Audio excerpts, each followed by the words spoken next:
Well, hello everyone. Welcome back to Potterthon 10.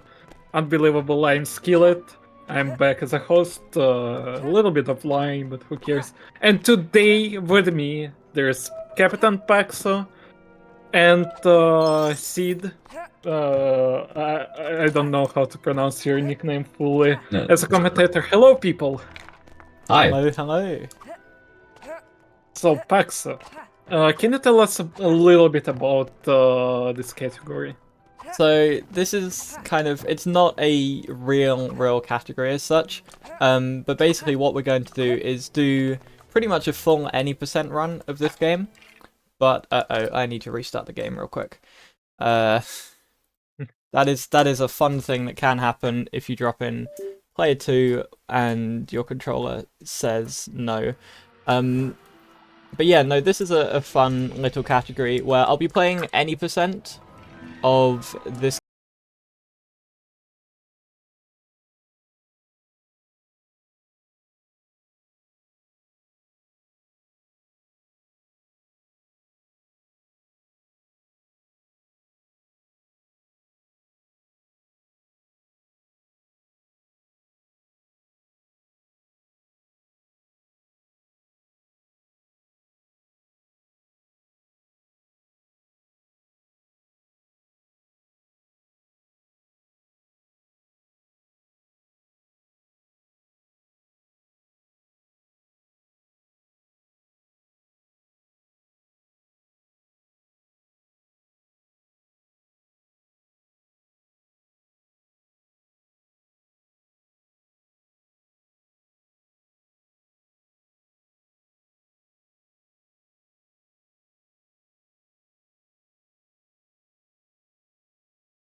Uh, well, oh, hello everyone, welcome back. We had a little bit of tech percent, I'm sorry, but here we are. Okay, so can you tell us about this category? I think people overall just skipped it a little bit. Didn't hear. Yeah, no, I certainly can. So this is obviously Harry Potter years 1 through 4, and we're going to be doing mostly an any percent run. But right at the start of the run, or pretty near the start anyway, we're going to be buying the Ice Rink extra. And what that does is that makes pretty much every single floor, such as the ones right here, and yeah, pretty much most of them in the game, they all become ice physics. And that leads to some kind of funky physics, and it's just generally very difficult to deal with. I've done very little preparation actually for this run, so I have no idea how well this will end up, but obviously if it goes like overestimate or anything, then we'll call it if we need to. But yeah, we'll see what happens. That's gonna be really interesting, as much as I see from what you say. But yeah, I think we can get started right now. If you Yeah, guys sure. are ready. We're already. Please tell us the timing to start the timer, Sure. and that's gonna be it for us. So yeah, time. I'm not gonna. Wait, what? Yeah, do not do Do that. not play without saving. No, time will start when I confirm OK here. So we'll get that going in 3, 2, 1, go.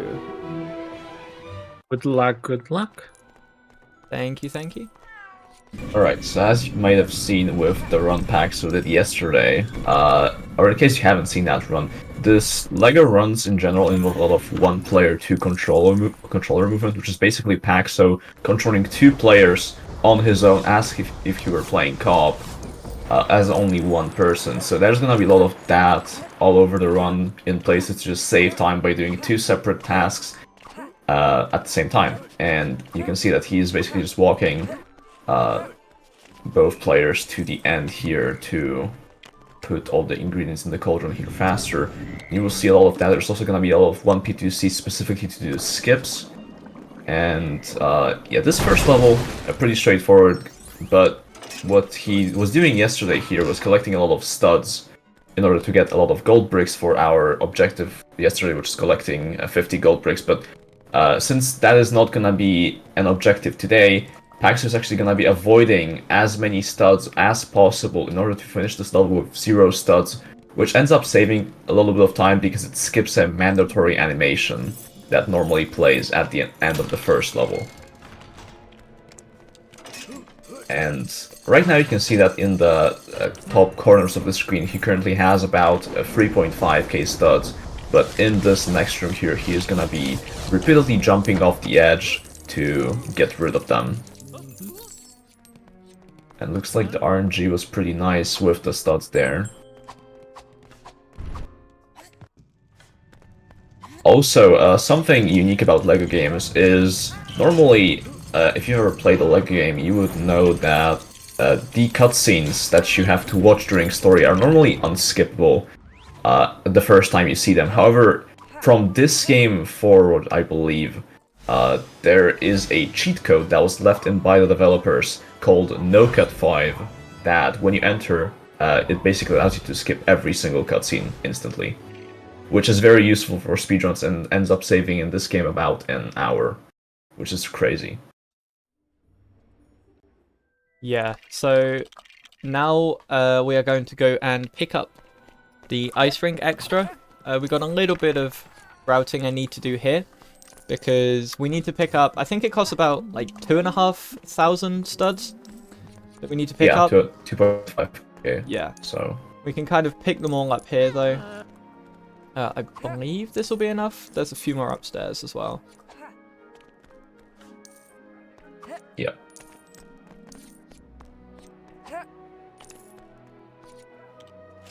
There we go. And we now have the ice rink extra. So we will go back into the castle now, but this now is obviously turned on for the rest of the run. And you can see how badly that affects the physics immediately. So your acceleration speed is basically nothing unless you're jumping. Jumping is like the only way to mitigate it. Air control is still pretty good, but like if you're trying to run along the floor for any specific moment, it becomes absolutely awful. Yeah, on, it's there we go. This extra is not in a lot of LEGO games, and it's pretty obvious why they decided pretty quickly that it's not really a fun thing to do. Obviously, you don't have to play with this, but yeah, it's for speedruns especially where you're focusing on one PTCing. It's a little bit makes it a little bit more difficult. Whoa, they've both gone on a massive adventure there. They're yeah, already in the back right corner of the room. You could have seen there the characters sliding during the cutscene all over the place. And yeah, the game, the way this game is built is this game is like Harry Potter Years 1 through 4, which means this game covers the first 4 Harry Potter movies or Harry Potter books. So from the Sorcerer's Stone to Goblet of Fire. Go on, Scanners. And there we go. That is what we'll be seeing here today. This first year's year 1 has a lot of lessons with the first couple of spells that you need to learn in order to progress the game, and everything is done in the intended order with an exception of a couple of things in the whole game. So right now, Paxo is going to be making his way towards the spells classroom to learn the Wingardium Leviosa spell, which is the lift object spell that is going to be used like in pretty much every single level from now on. Yeah, this is a super, super useful spell. It is your base spell, really, for the entire rest of the game. But the 1p2c to do it, or to complete this level quickly, is a little bit involved. So, you see we get this kind of camera pan when we rescue the first student. We are going to try and rescue the second and third student at the same time. Which is a little bit tight with timing, and doing it on ice is definitely not making it easier. Oh, apparently I didn't hit the painting there. That's interesting.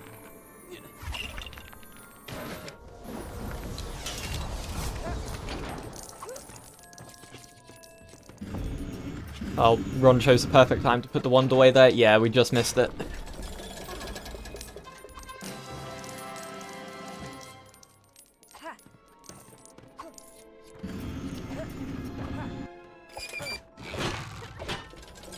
Yeah, I will be fighting against the game for most of this run, but it is good fun. It is good fun. I think the main thing for me to start off with is getting used to the physics.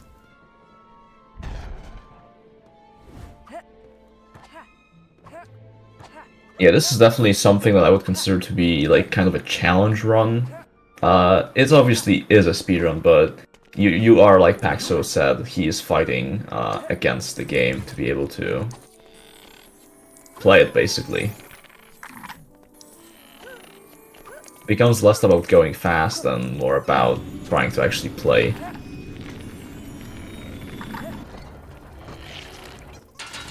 That actually went surprisingly well, given how I know it can go. We kind of got a small overlap there with opening both doors at the same time. But we are going to go into 1-2 now. And I think there was an established kind of way of playing this level with Ice Rink, but I honestly can't remember what it was. See, do you remember what it was? No. I have no idea. I did play this level with Ice Rink, but I don't remember. I know that I don't think this jump is possible. Yeah, no, I don't think which it is the that's the problem. I think there was a thing where you like go with scabbers, I think, over to here or something, activate the camera pan or something, and you can like skip some of this, but I do not remember. So we'll do this. Okay, physics has been a bit interesting there. We're getting kind of half the view of the wall, but I think this should still be fine. Yeah, there's some weirdness, especially in this level. I mean, you can like do very simple things in this level, like just kind of break. Like with the wall, they're not breaking fully. Not really sure what happens there, but yeah, normally, which you might have seen yesterday, there's actually a very big skip with a wrong warp. But because of Ice Rink, one of the jumps to do this skip is not possible, which means we will have to play most of this intended. However, you will see very quickly that not fully intended, because what he's doing right now is a double jump by recalling scabbers. Basically gave him like a small period of time where he could do a double jump, which is just one of the weird glitches that this game has to offer. You will see that used a lot later on, but instead of scabbers we're gonna be using lumos, but we do not have lumos yet.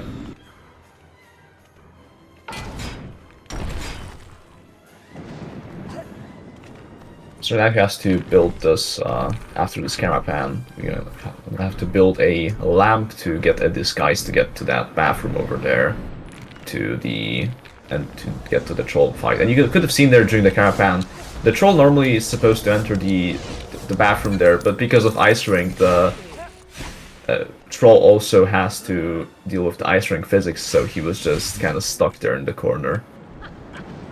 Pretty fun thing that just happens with this extra. Yeah, there's also the sliding around while trying to interact with objects. There's also a great amount of stuff you can get with kind of pushbacks from the wall. So I can show it off here because like Ron is going to be activating this, but with one of these characters, if I like run up against a wall and then just release, they can immediately start like sliding back as they get pushed back from the wall, but they get pushed back with a set amount of momentum, and we can use that momentum to absolutely fly. Also, Harry's getting absolutely bodied by those students there. That was impressive. Yeah, that was very interesting. Yeah, so the wands that the characters have actually do have like hitboxes, and the hitboxes can push you away from the wall. And with Ice Ring, that effect of being pushed away from the wall is just so it's just like multiplied because you're sliding. And yeah, I'm not sure how much Paxo will use that to his advantage. It's probably gonna be more of the game trolling it with him, or trolling him with it, but maybe it will come useful in places. I know there are some things you can do, like you can leave some lessons early with the ice rink if you get pushed in a certain way through the door. But if you do that, it means you don't actually collect the spell. So I don't think there's any real place where it's useful. At least not that we've tested. I don't think so. I don't think anybody has really... nobody has really like looked into playing this game with Ice Ring just because it's such a... It's a concept that just loses time.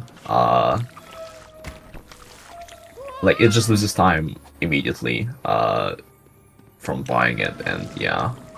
Oh. So this lesson, you can see that Paxo was hoping for Hermione to get to the top level early, but she didn't because of Ice Ring. The AI pathing is also very messed up because of Ice Ring. You can see that Ron is also trying to do stuff, but ends up just kind of sliding around in place.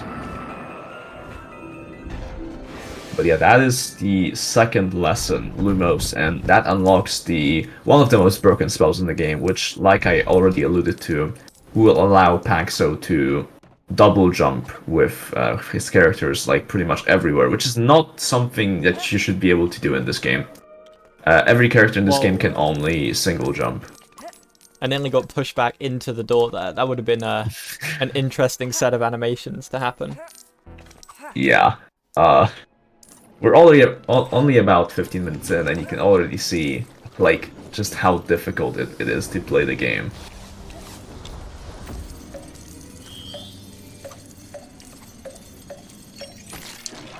And yeah, speaking of lessons, this is the third lesson, Strength Potion. Another mandatory lesson you have to do in order to progress the game. This is not really a useful ability aside from a couple of levels, but we do have to go through it. And what you might have seen there is Paxo drank the Strength Potion with Ron and pulled out the spell selection screen, which actually cancelled the Strength Potion animation to be able to end it a little bit quicker, which is something that was found pretty recently, and it ends up saving quite a little of time. No way did I just get that jump first try. Very nice, very nice. You could have seen the Lumos jump, double jump tech over there, and now he's gonna do the normally post-game lesson of Transfiguration to be able to unlock the Transfiguration spell early, which is normally useless, but it's a very broken spell, which will be used for quite a few skips. Hopefully. Unless Ice Rink has something else to say about that.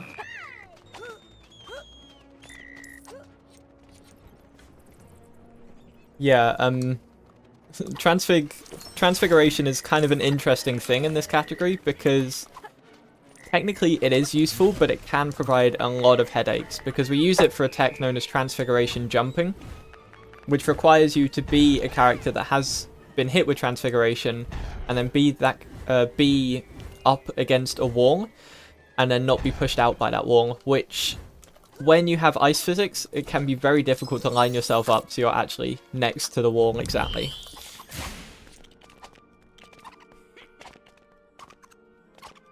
Yeah, Ice Rink basically just moves you whenever you don't want it, so a piece of tech like Transfiguration Jumping, which requires you to stand perfectly still, is gonna be a little bit more difficult to do, but there's gonna be some skips with it that Paxo is gonna be able to still do, even with that. So right now, what he's gonna do is he's gonna build this Silver Knight, and that knight plays a mini cutscene, but he entered this room with Harry while that was happening to be able to skip that cutscene. And the reason he built that knight was to spawn a plunger, which is gonna also be used for a couple of skips in the next year. But we'll mention that when we get there. Now we have the Lumos Solemn lesson, which is just an upgrade to Lumos to be able to scare away the Devil's Snare. And this lesson is actually pretty confusing from when you're like learning to speedrun this game. I know it took me quite a bit of time to realize what you actually have to do in this lesson, because it's not really obvious. You have to like shoot one Devil's Snare, then shoot the cabins to get the flower seeds. Ooh. Get the flower seeds and then build something. But yeah, you have to free run, and that unlocks this Lumos Solemn upgrade. Yeah, there's no real pointers for what you actually are supposed to do with this one. You just kind of need to work it out. But yeah, we go from that lesson, one of the more subtle ones. It's also one of the worst splits in any percent, because there is some RNG, I think, with how the seeds and stuff spawn. We go from that to one of the most consistent, and in this category specifically, probably the easiest lesson we have, because you're on broomsticks, and broomsticks are not affected by ice at all. And I would like to steal a small moment to say that I'm always the real witch. Again donated $10 with a comment, okay, my last attempt to hit the goal for Flow made outfit. Also Lego HP 1-4 is one of the best casual HP games for me. I really love Lego HP games. And of course targeting the Flowmate costume when sent it.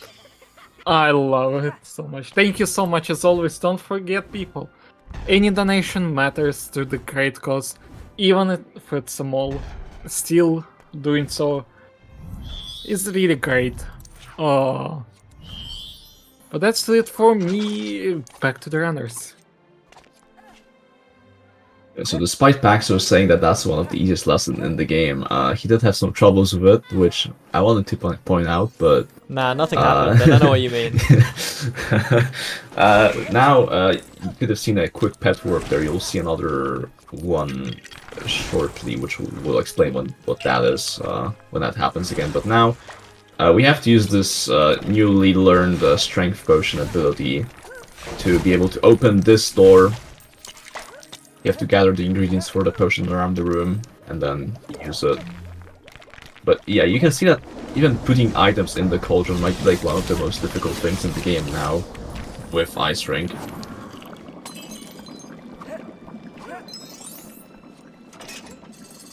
Yeah, it's it messes up with a lot of the game's physics, including the just the ability to stand near the cauldron at all. You would have seen there that I had to, like, each time I wanted to put an item in the cauldron, I had to jump to right next to the cauldron to be able to then place it down, because if I tried to run into it, I'd just get pushed back almost immediately by the hitboxes.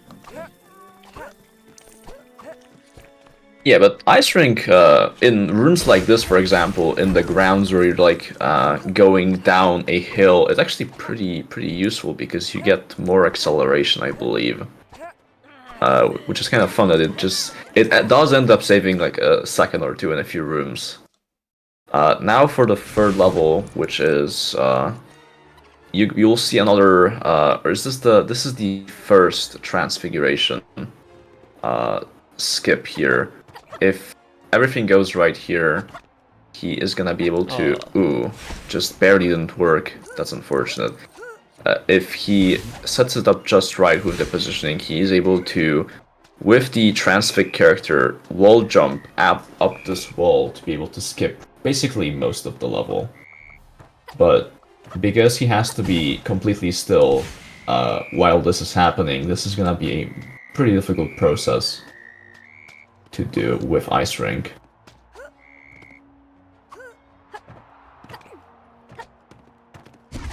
Alright, I'll give it one more try, and then if not, we'll we'll move on to doing the other way that you can do this room. Okay, yeah.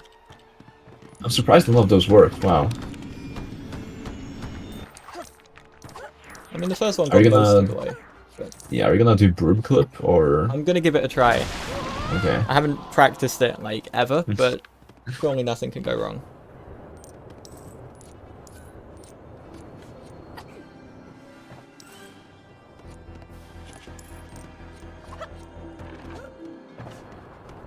Nah, I didn't get it. What you can do there is, by getting on the broom with player 2 in a specific way, you can actually... Oh, the physics for this are going to be awful as well. There we go. You can get out of bounds and use that to fly all the way up to here. But it is rather finicky to get it to work. I can't quite remember what causes it to work. So I got it a little bit wrong there. Yeah, fortunately with the alternative strat of that jump off of the flag he did, it's not that long of a room anyway, so... yeah, this next room, he's just gonna have to build those stairs, then go back to the previous room to skip a little cutscene that shows the stairs, and then he can, using the Lumos jumping tech, skip the rest of the level here with 2 very, very difficult jumps. There we go. That is this level. That cooperated way better than I was expecting, honestly. That second one in particular, you got a bit of funky collision around it, so I'm glad that that worked out. Yeah, I think Lumos jumps in general are not really that much worse with Ice Rink, just because you can kind of get used to it. Transfig is the real problem. Yeah. So now, gonna be making his way to the 4th level of Year 1, 1-4 restricted section. We'll be trying to do a little bit of a trick here. You're normally supposed to build this bridge on your way back, but what you can actually do is kind of force the bridge halfway with one of the players and jump on it with the second player and not build the bridge, which seems counterintuitive. It seems like the bridge would be the fastest way to get through this, but if you don't build the bridge, there's actually 2 things happen. So one of them is the broom stays there, which the broom is faster to travel with than walking. And the second thing is if the bridge is not up, you can do something we call bridge warp, which is a wrong warp on the bridge. But we'll see that in the next after this level, so we'll talk about that in a bit. This level has some transfiguration skip. I believe transfiguration skips. I believe Paxter will try to go for them here. Indeed I will. And we'll see how they work out.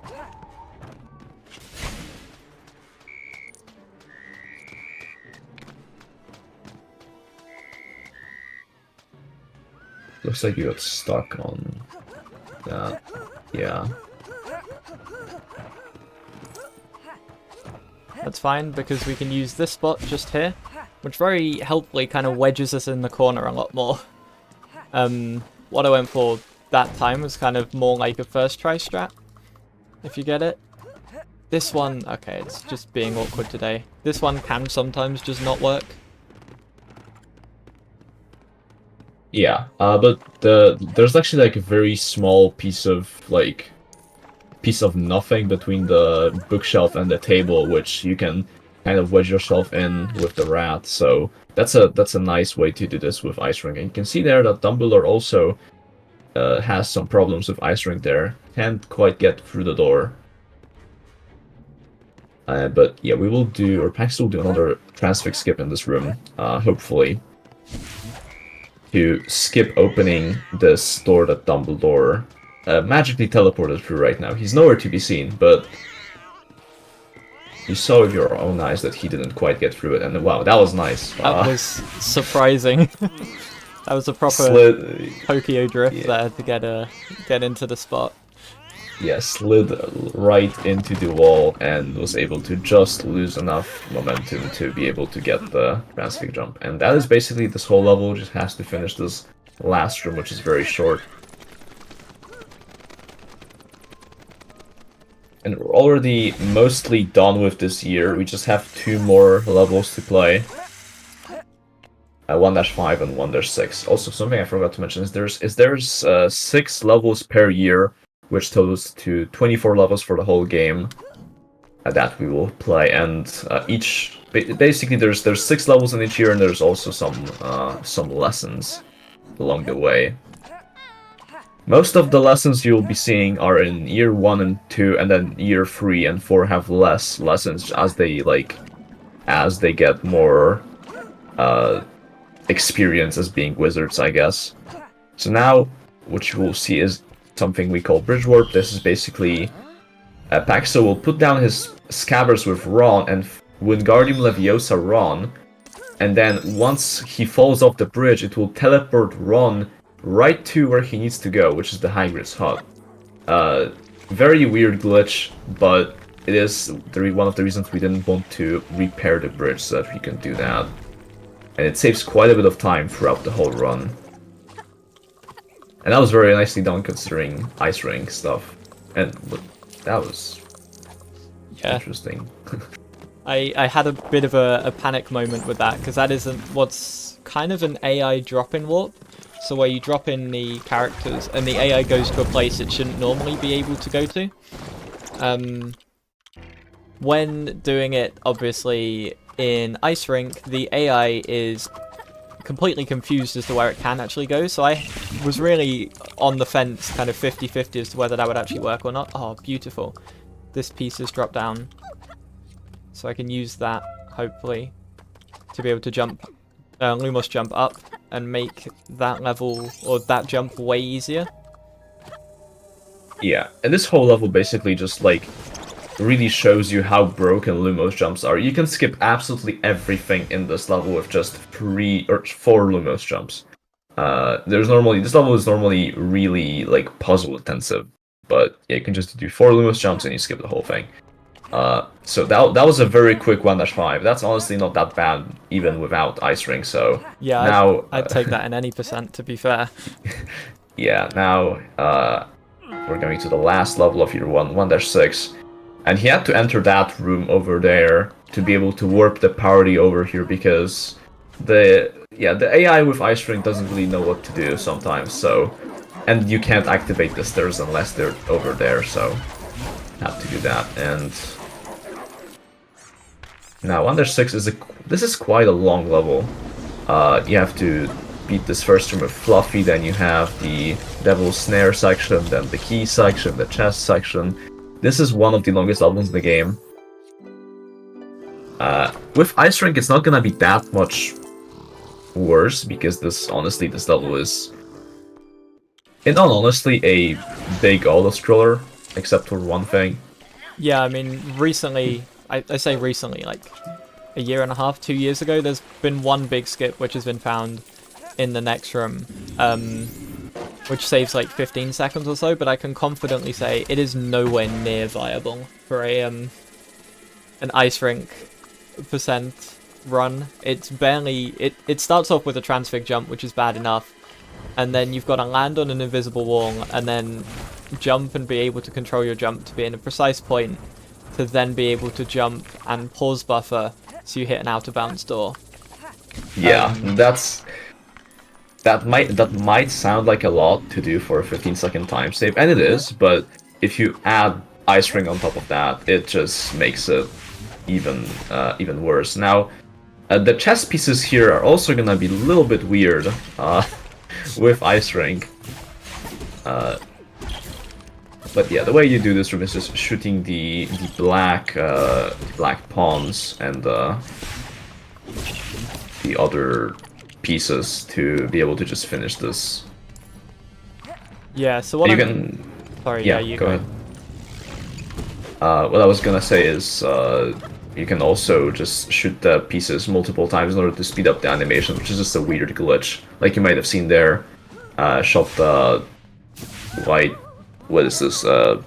White Queen, I think. And that just...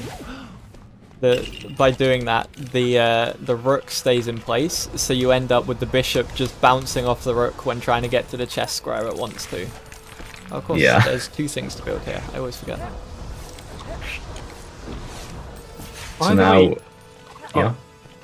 we have a new donation by Forgetful Simmer because I really want that cosplay lol. $30 target flow mate costume.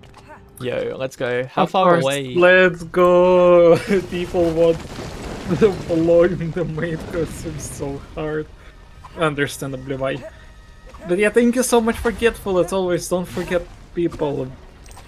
All the money go directly to the Trevor project. The people behind the Trevor Space basically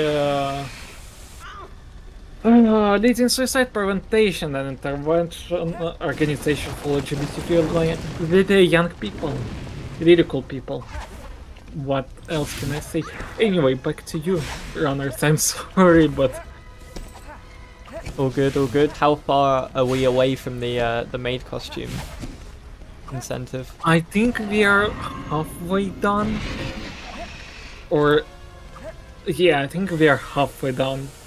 We just need 400 more, if I recall. We can- 423. We can get that in the next hour and a half. You guys have got Yeah. this. Yeah, thanks, Yeah, Mai. 430. 23 technically. But yeah, we are so close. People, come on, we can do this together. We can make Flo wear the main costume. For the glory of Changus, for the glory of everything.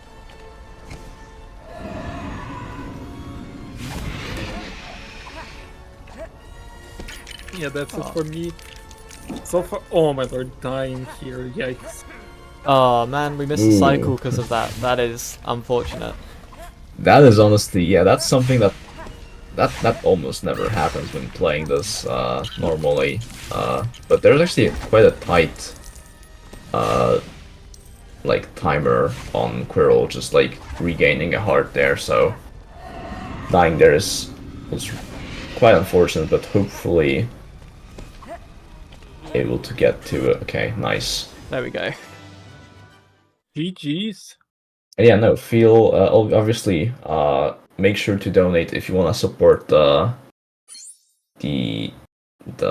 Trevor project here. Amazing Speaking cause of the and donation, yeah, we have forget another to one. see we're $23 just a few seconds ago with a comment because uneven numbers on insensitive bother me lol. Target flow mate cosplayed now we are just $400 left, people. Thank you so much, Forgetful. What a kind soul you are. Getting closer to full.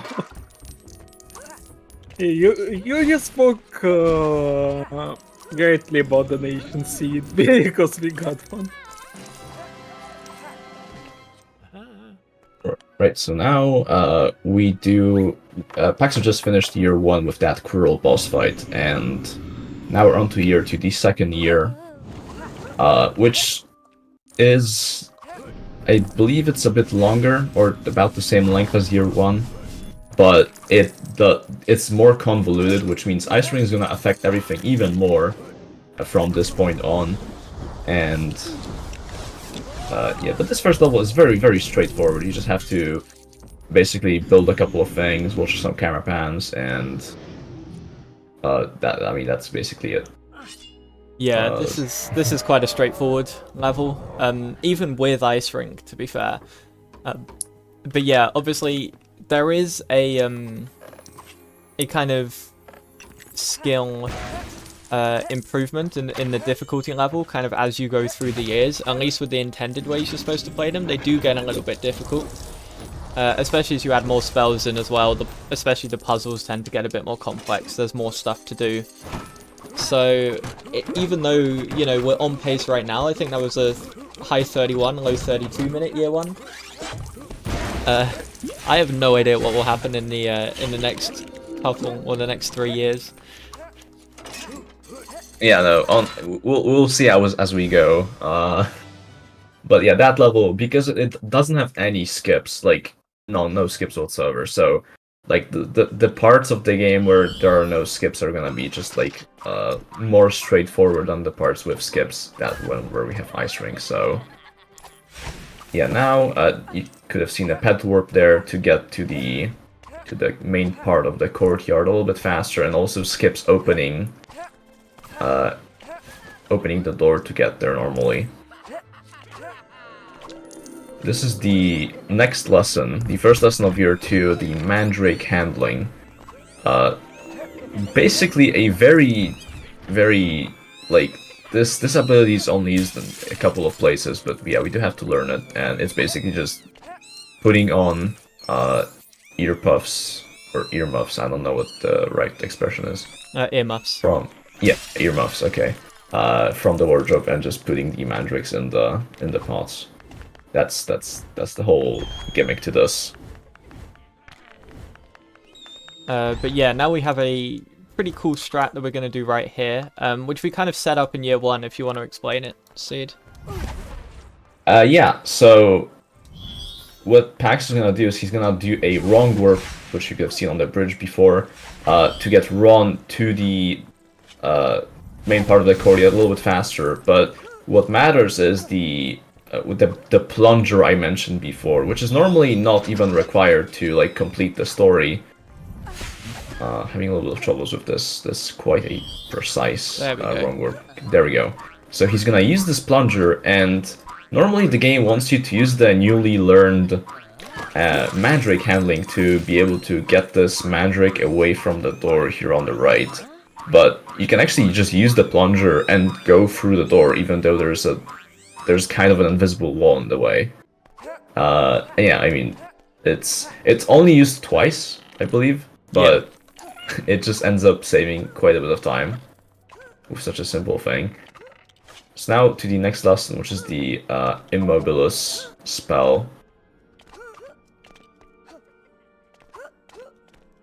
And Pax is gonna be trying to use some glitchy collision to get to this top floor a little bit faster here. You're also supposed to use a Mandrake over there to break the glass to get to the top level, but you can just use that wall there because it has some strange collision to be able to get there without ever using the intended way. This lesson is just spamming shots at the pixies, and that's it. The problem is the pixies can sometimes go into weird places like you can see over there, and it makes this lesson a little bit annoying and RNG, but it's overall not too bad. But this section of the run actually has... This is like 5 lessons in a row right now, so that was the first 2. Now we're gonna go to the... Actually, no, this is a level now, right? Yeah, this is going into 2-2. Yeah, and after that there's also lessons, so it's just multiple lessons and a level in between. Yeah, you kind of find that for a lot of the years, they tend to front-load the lessons. So you end up with a lot of lessons in between, say, level 1 and level 2. But then, I know in year 1, you kind of have years... Or you have levels 3, 4, 5, and 6 next to each other. In this year, you have... I think it's the same. 3, 4, 5, and 6 are all next to each other. Yeah, that sounds right. So now, this level, Dobby's plan is actually quite a bit longer than the first level of this Hero 2-1. We have to basically go through this whole section, quote-unquote, fighting Dobby, and in order to skip a lot of the puzzles here, you have to do this very precise jump, which Ice Rink surprisingly helps a little bit with, but with the distance, but it's still very difficult to set up. But that should work nice. And now, yeah, that basically skips almost everything in this room. And something you might have seen there, Paxo dropped out his player 2 at a very specific time, and it's a piece of tech that's exclusive to this level, kinda, where you can drop out your player during a camera pan, and it skips the camera pan, the camera pan is like a mini cutscene basically. And that works in every level, but in this level it's just like free because you can pause throughout the whole camera pan for some reason. Like right there. and it just makes this section go by a little bit faster.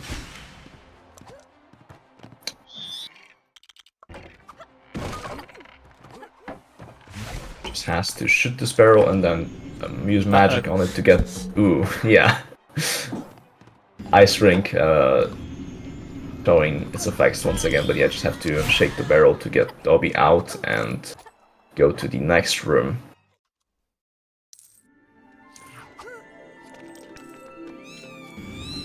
And this level especially shows quite a bit how important 1P2C is, in this game especially. This is normally supposed to be a pretty long room with gathering all the ingredients and doing all the tasks to get to the second area, to get to this flower of the mandrake. But with 1P2C you can kind of do two things at the same time, and nice skeleton skip there. Yeah, so right there, you probably won't have seen it because the end result is that you don't watch a camera pan. But the idea is to leave the room as the camera pan starts, which spawns this last piece right here. And by doing that, the camera pan still kind of happens, but it happens, I guess, behind the gameplay. So we're still perfectly in control of the gameplay. And that's a long camera pan. That saves about 20 seconds, that skip, just on its own. Yeah, and the second use of the plunger and the last use of it is right here. Again, just to skip using,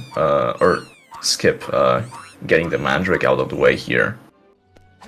Now gonna go to the Expelliarmus lesson, which is actually the most useless spell in the whole game. It does absolutely nothing.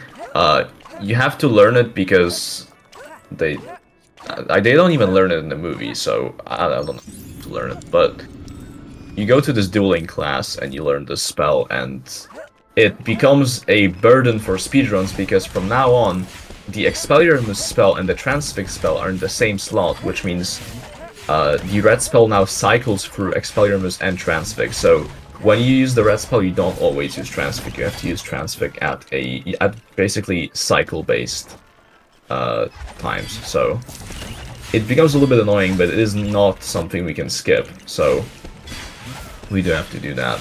But this lesson is just spamming shots at the raining dummies there. And after that, we have a duel with Malfoy. Yeah, the key thing with this Malfoy duel is there is a stun lock, which is very, very easy to time on not Ice Rink.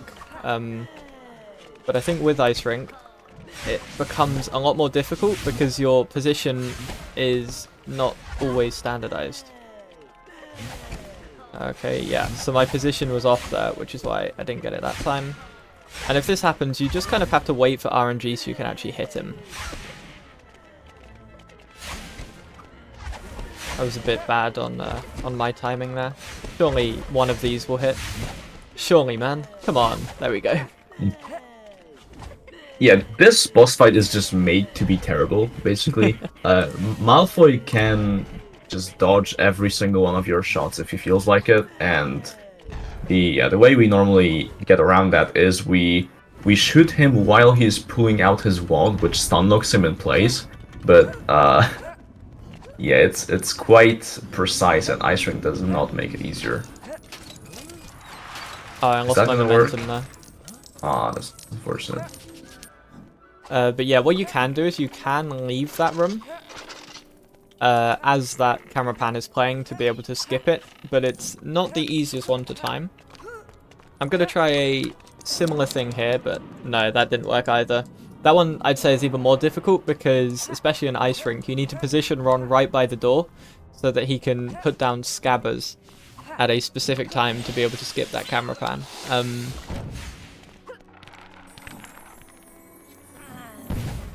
Yeah, so now they're trying to infiltrate the Slytherin common room. So we have to go in there, and then we find out we can't actually enter it. But what Paxo is going to try to do is he's going to try to use this door here while going to the previous room to be able to basically skip a cutscene. Saves a couple of seconds. but it just progresses the story without ever seeing the cutscene because the game cannot trigger the cutscene while you're exiting the room. So yeah, now we've learned that we cannot enter the student in common room and we have to go learn Polyjuice Potion, which is also something we will only use once in the whole run. Only in this section. But yeah. Basically same as the Strength Potion. Unless we just have to gather 3 ingredients to be able to make the potion, and that basically just teaches you how to use it.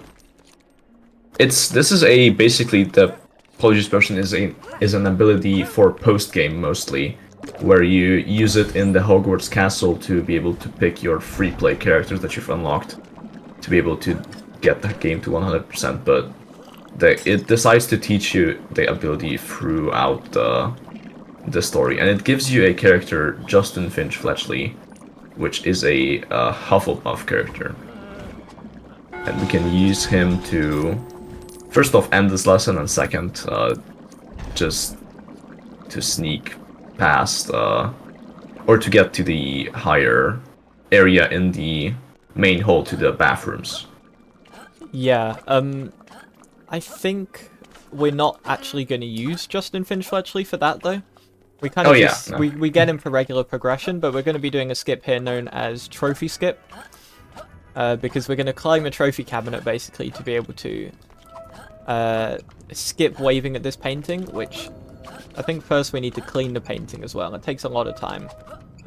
But instead you can do this jump.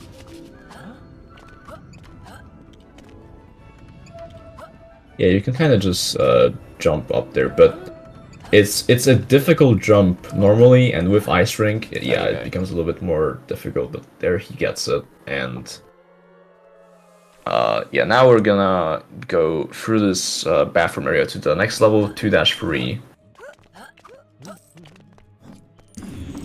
It's actually quite an interesting level for one thing, because you can see there's a cutscene that plays here, and once you skip it, you enter this level. And this is the only level in all of LEGO games that does not have an intro cutscene. Fun trivia fact. It's probably because they play the cutscene right before the level, but it is still quite strange. Yeah, they kind of play the cutscene before the level, and then there's a whole kind of 2 seconds of movement, I think, before you actually enter the level proper. Why they didn't just put that in a cutscene, I have no... Whoa! Okay, that was physics.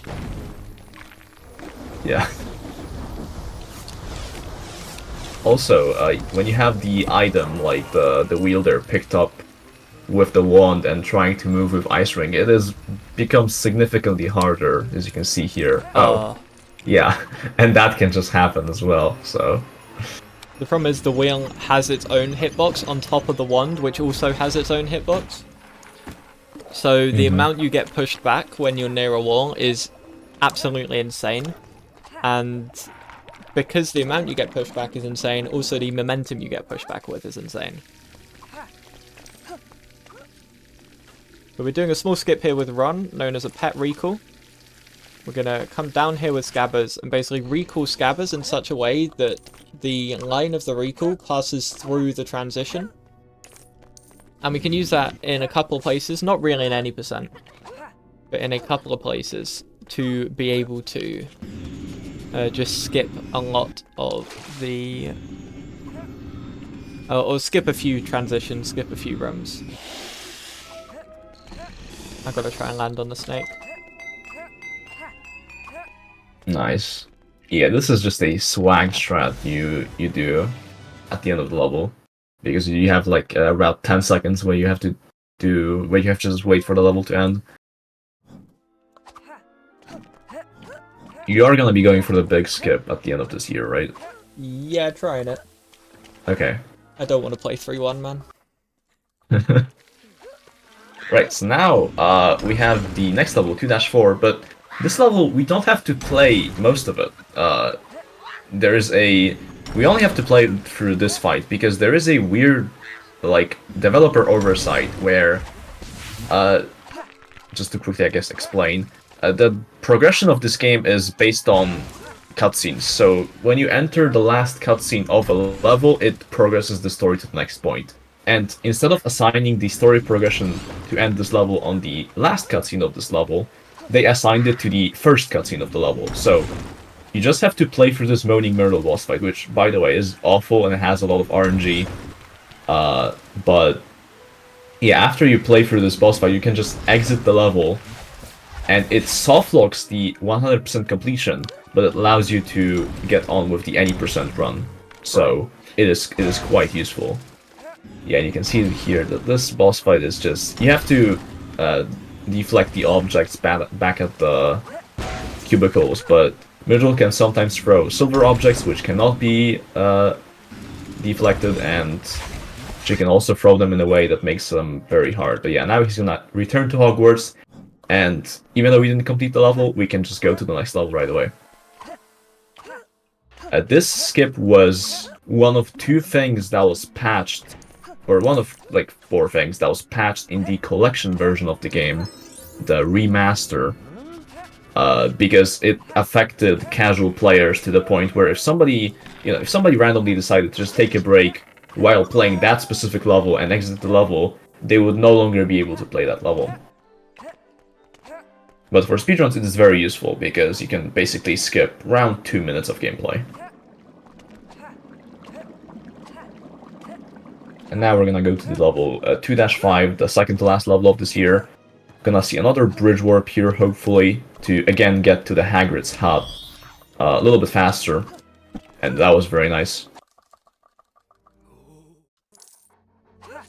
This level is quite a long one. You will see an interesting 1p2c here to get specifically Harry and Fang over this first wall, because those are the only 2 characters you need to be able to finish this room. And we're just gonna ditch Ron at the very beginning, because we do not need him.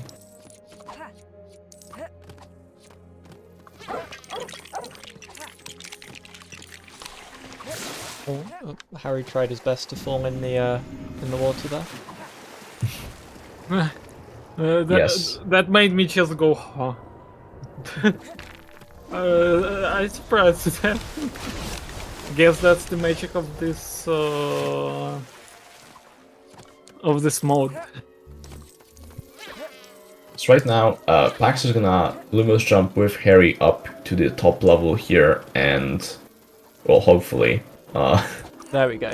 And he's gonna position Fang in that corner over there and gonna drop him out.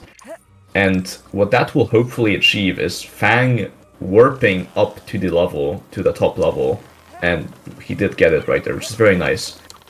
It is possible to get Fang up here early without doing the puzzles, but it involves a very precise jump, and you can just simply warp him up there. Doesn't always work, but it did seem to be nice just then, so... yeah, that's it for the whole room. Now we have the Aragog boss fight here. Oh yeah, fun thing about this, I think, in Ice Rink categories, you cannot actually hit that transition with Harry. I completely forgot about that. But that's interesting. Wow, I've never seen that. The hitbox is just, it's too tight for you to actually be able to hit it with Harry. You can only hit it with Fang. Fang does have like a wider hitbox, I think, and a longer hitbox, but has a smaller hitbox height-wise. And you can take advantage of that just to be able to complete the level. Otherwise, this run would not be possible. It's crazy, actually, how close it is. It's probably just pixels away from being impossible as a run, as a result of that. Yeah, but it is interesting that Ice Rink just makes that specific thing have a weirder hitbox right there. So now we have the car section, which is actually, this is not affected by Ice Rink. Thankfully. So, could you imagine? Yeah, this is one of the sections that nobody likes in this game. But, you know, in Ice Rink, it's actually not different at all, so we can enjoy some normal gameplay here for a bit while it lasts. But this whole thing is basically, it's almost an auto-scroller. You just have to, well, as I say that, you have to drive in a straight line to the end of each section. And that will be it for this level. We just have one more level in this year before we get to year 3.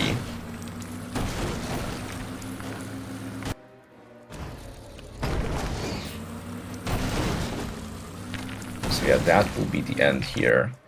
And yeah, this next level, 2-6 at the Basilisk, is home to the biggest single time save in the whole game. Hopefully Paxo will be able to show it off. That was just a book floating there. What? Sorry. Yeah, that was interesting.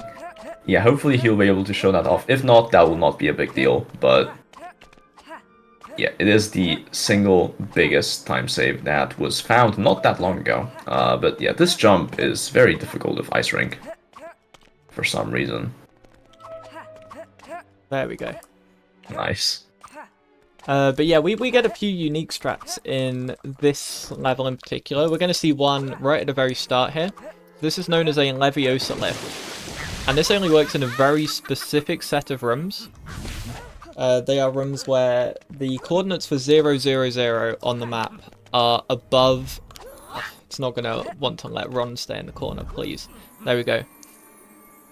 Yeah, coordinates in the map are above where you are normally spawning. And you can use Wingardium Leviosa and... Okay, this is interesting. And lift a character up and over, like, up to certain objects. So we use that to save about 15 seconds and avoid doing, like, all the things with the painting on the left. Because scabbers can just walk directly into the pipe at any point from the front. Yeah. It's a single-sided wall, basically, so... But only from that point. So you can just kind of do that. Yeah, it's a very interesting thing, because there is, like, a few things in LEGO games that just, like... It's just, like, certain actions just default to the 0 height coordinate for some reason. That is one of them, so... And that just... You just happen to be at, like, minus 1 coordinate here, so... Minus 1 height coordinate, so... Makes that possible. I might have pressed the wrong button there. Instead of recalling the pet, I switched to Lockhart.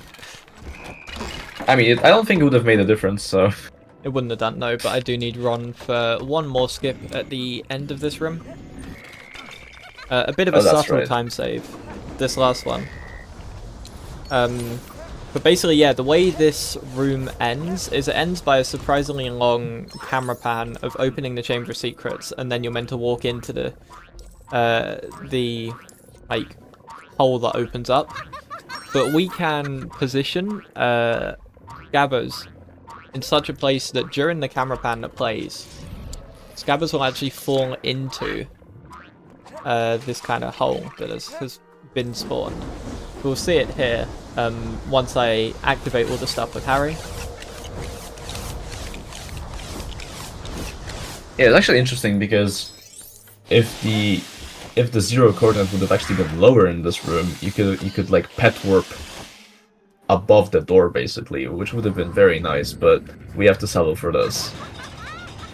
And you can see he's gonna fall down into the transition during the caravan, ends up saving a couple of seconds. Now this whole room can be cheesed with 2 jumps, very tight jumps, or this one is very tight, so hopefully he gets it. Wow, very nice. And no. But that was impressive, honestly. So now he can get to the Basilisk fight, the final showdown of this year. The whole boss fight is very straightforward and very boring. You have to lure the Basilisk into 3 piles of rocks to damage him, and each of the piles gives you a different ingredient for the strength potion to be able to make the strength potion and deal the final bits of damage. Having some troubles getting out of the water. Nah, that's an intentional strat. Oh, okay. That is a... It kind of... It looked like you were struggling, so... No, that is a strat found not too long ago, but... I think some point last year by Flamer, where you can basically cancel kind of half of the Basilisk animation by, instead of making it do its kind of intended lock-on. It does a kind of it does an attack, but it's an attack that breaks the rocks, which it shouldn't normally do. But it means that the Basilisk can go straight into a second attack rather than doing its normal scripted kind of long animation that it does. That's interesting. I did not know that. Yeah, now he's gonna drink the strength potion and use the strength handle there on the left to go to the final phase of the fight.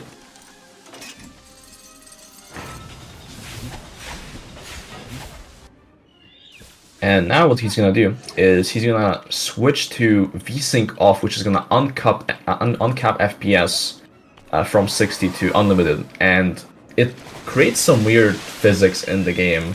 It's only used a couple of times, but he's gonna be able to jump on this rock and then jump through the ceiling, just like that, to get to this area here a little bit faster. And now here is the... Ooh, yeah, that's quite annoying with Ice Rink. Here's the biggest skip coming up.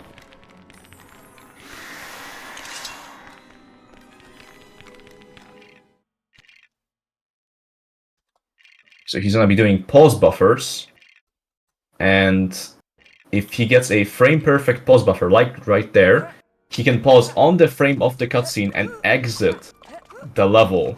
And like I said, the story progression is based on the last cutscene of the level. So if you exit the level during the last cutscene, which is not something you should be able to do, you just get to the next story progression checkpoint, which is in year 3. And it takes because you're still in Hogwarts, and you're not supposed to be in Hogwarts, you skip the first level of year 3. And that happens to save 4 minutes. So that was very nicely done. I'm honestly surprised that worked. It's been a while since I tried that. It is a frame perfect one try. And many runs have died to it. It's not been that long since it's been found, but it is like the like most worrying thing about the run nowadays. But yeah, it skips Wait, that works? What? Wow. It skips what some would call one of the worst levels in the game, and yeah, it just saves a lot of time, so we're happy with that. Yeah, now we got through the ridiculous lesson, which is the first lesson of year 3, and now we have, this is a section of the run where we have 3 lessons back to back to back. That was the ridiculous lesson, now we have the divination lesson to go to. But because we kinda exited year 2 and entered year 3 immediately, which is not something you should be able to do by any means, we're in this kind of glitched state, kinda. You could have seen there that he had to like enter the potions classroom and then he was able to get to the ridiculous lesson, but the game is gonna fix that glitched state in a couple of levels, but for now it's a little bit confused. Which you can't really see any side effects of right now, but in some different runs you would be able to see that. Yeah, this is the lesson for divination. It actually doesn't unlock absolutely anything. It just gives you a gold brick, and you just have to build 3 teacups to be able to finish it, and that's it. I'm not skipping the cutscene. I'm not skipping the cutscene. Alright, there we go. Paxo had to wait around 4 seconds there to be able to skip the cutscene, because what you could have seen there is the Harry icon was on screen during the cutscene, and that is the game saving. And if you skip the cutscene while the game is saving, you hardlock the game. Which, yeah, it's a very interesting glitch, but you're not supposed to be able to skip cutscenes, so that's why that happens. Yeah, I have to remember the same thing after this lesson as well. Thankfully, those are the only 2 lessons where I have to remember, though. Oh, you can do the CSS, right? Oh yeah, true. Oh, man. Is this the last bridge? No, this is the second to last bridge warp, I think. No, Third, third to 4-2, last. 4-3. Yeah. Oh, and 3-4 as well. Oh, and right. So okay, never mind. So now you have the Buckbeak handling lesson, which is also a lesson that technically, like, it technically does something, but not really. You have to gather 3 drumsticks to feed Buckbeak, and one is high up there. He did a Lumos jump to get to it. One is on the right there. Problem with this, it's a really annoying lesson because there's these wasps, giant wasps that like to just target you anywhere you are on the map. And with Ice Rink, it becomes quite a bit more challenging.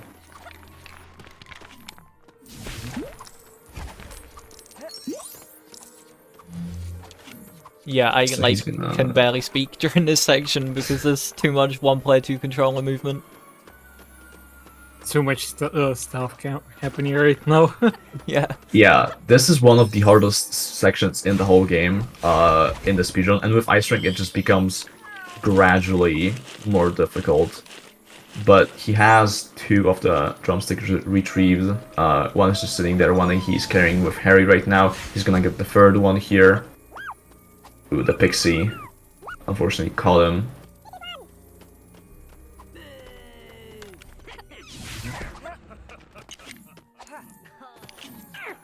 Oh, the momentum goes crazy Ooh. there. Let's go. Wow, that was very nice. Thought the That chicken was- was that- going to despawn there. That was less nice. So now, what you can actually see is Pax is gonna be doing basically the same thing as with the big skip in 2.6, but this is actually just in developer oversight. You can, after this gold brick animation, you can Alt-Tab to have the game save while you're Alt-Tab. You tap back into the game, you pause the game, and you can exit to the cauldron, which is gonna skip a cutscene.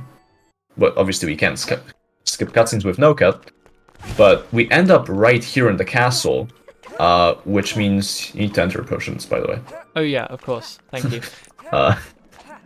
Which means we're in the glitched year 3 state again, so we can enter the potion classroom, exit the potion classroom, and it gets us back to year 3, but we're closer to the next objective. Which saves, I believe it's like 40 seconds in movement, which is quite nice. Yeah, I mean, ironically, this also skips another cutscene. So you're going to see here, instead of having Ron and Hermione with Harry, we now have Fred and George. That's because there's a cutscene that normally plays when you enter this room, kind of pointing you towards going into 3-2. That was an impressive bit of movement there. But yeah, basically, because we entered through a door that the game wasn't expecting, the game doesn't play the cutscene, but still gives us the characters.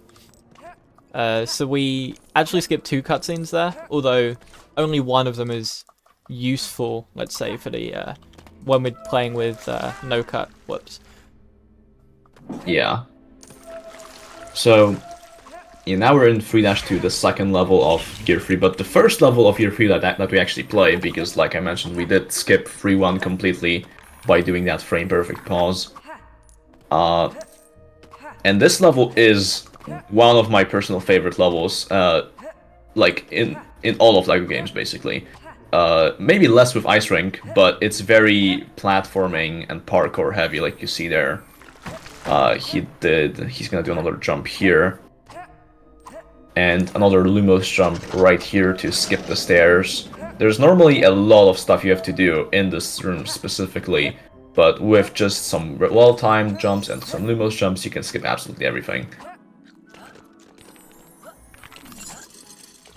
And now, we'll see how this strat works, but another transfiguration strat here you can do to skip this first Malfoy encounter is you can wall climb this wall here. He's gonna try to do that, and just jump over Malfoy. That looks good.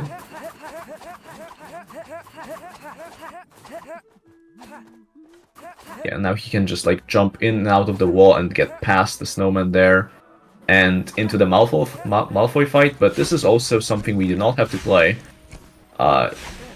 You can do another transfig jump to wedge yourself in this gate and wall climb over it as well. And wow, that was nice. everything worked as intended. That was way better than I expected it to be. Especially with that second transfig jump, because you're actually on a bit of a downward slope kind of away from the gate. So you get more momentum away from the wall. And that can make it way more difficult to do a transfig jump when in Ice Rink. In, like, normal mode, it doesn't affect anything whatsoever. But in Ice Rink, it can really affect how consistent transfig jumps can be. Yeah. And yeah, that was a very, very quick level. Normally it's supposed to be very long. We also skipped a cutscene on the way. But yeah, this is why it's one of my favorite levels. It's just very, very skill intense and a lot of fun stuff you have to do. Whoa, Hermione's on a mission.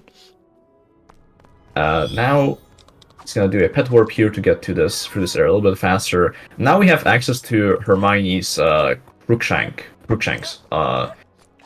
Ron lost Scabbers, or he is about to lose Scabbers, I think. And About to. yeah. And we have Hermione's cat, which also has the same properties as Ron's Scabbers, but is actually faster. But yeah, we're gonna be doing pet warps and wrong warps with Hermione from now on in places. Speed, This level, should I go for it? yeah, you should try. Okay. It looks like we're gonna be underestimated anyway, so you might as well. Give it a go, see what happens. Yeah, so we saw that in 2.6 when Paxo uncapped his FPS by turning VSync off. It created some weird physics effects, and same one can be seen here, but if you go into this specific piece of collision with VSync off high FPS, it can just kind of launch you. Sometimes. It's not fully consistent, we don't fully understand how it works.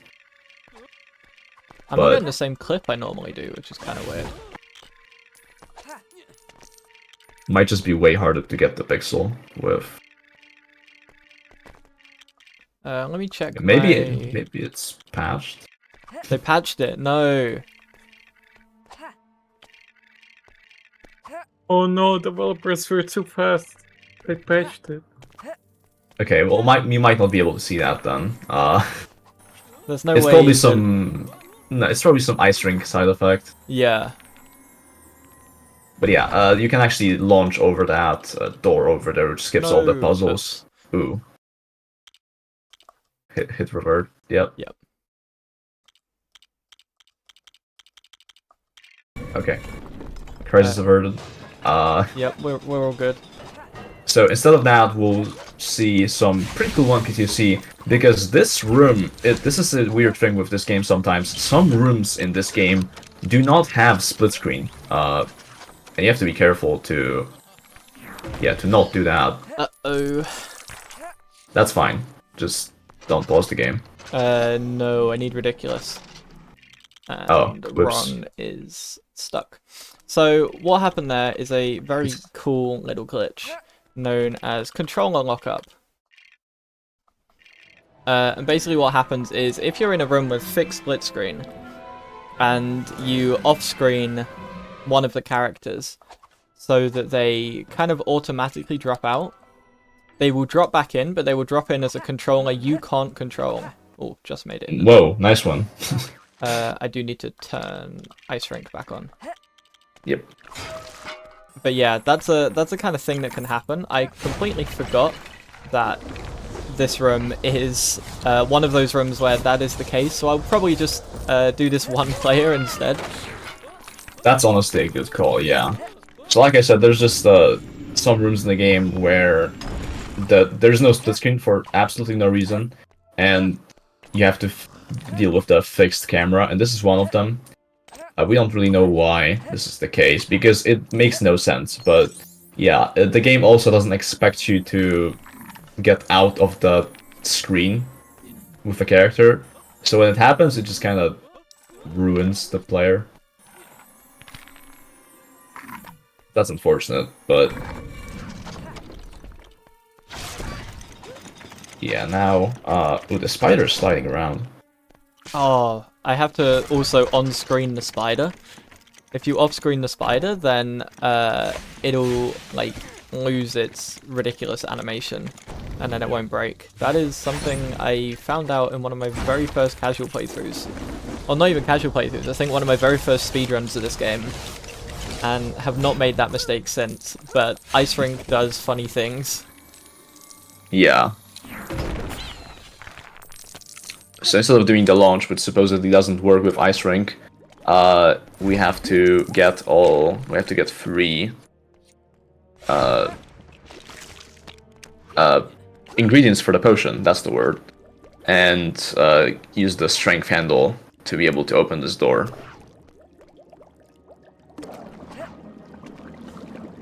One of the only uses of this potion in the whole game. And on another spell wheel animation cancel to get through that a little bit faster. And that is gonna get this rock and we can open the door. Do you know if this next skip works with Ice Rink? Yeah, it does. Okay. It's harder, so, but yeah, it does. So now what we're gonna see is, first off, Max is gonna use both of his players to Lumos jump up to this higher ledge here. And this is a very unique room because not Professor Filch. Filch is just here, and he like guards the place, and you have to normally make an invisibility potion to get past him, and you can get past him without it, but it doesn't let you get to the next room. What you can do is you can get caught by Filch and then go straight right, and sometimes that will despawn Filch. I might need to change my mind, this might not work. Oh, really? Judging by the fact that Mrs. Norris is not going in anywhere near the normal positions she can go, so we can't despawn her. I think we might have to do this a bit differently. Oh, we got Fred though, so we stay winning. Okay, so I guess you're not gonna be doing the skip, right? Yeah, no. It won't okay. Well, that's unfortunate. We won't see the skip, but yeah, we're just gonna get all the ingredients for the invisibility potion to be able to get past Filch the intended way, I guess. Honestly, I'm surprised you know where all the ingredients are because I have no clue. There's a bit of guesswork going on, I won't lie. Oh, I need to do this, yes.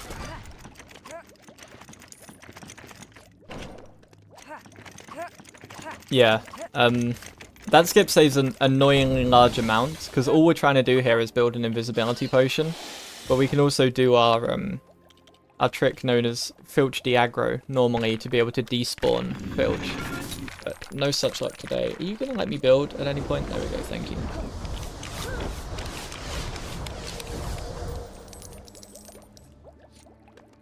Well, that really saves a ton of time then. Well, I never played this casually since I learned the speedrun, so I actually had no idea.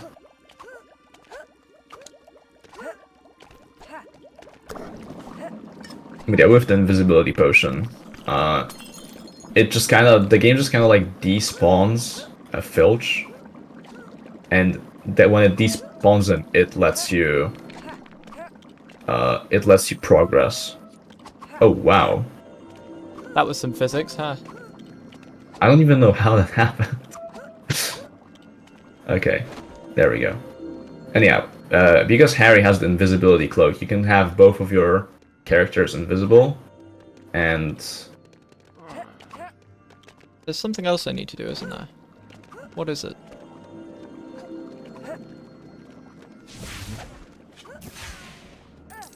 Oh man, I actually can't remember how to do this this section casually. Let me see if I can help. Top 10 play, plot twists I wanted to say. It's gonna be something dumb, like I actually need to build this thing.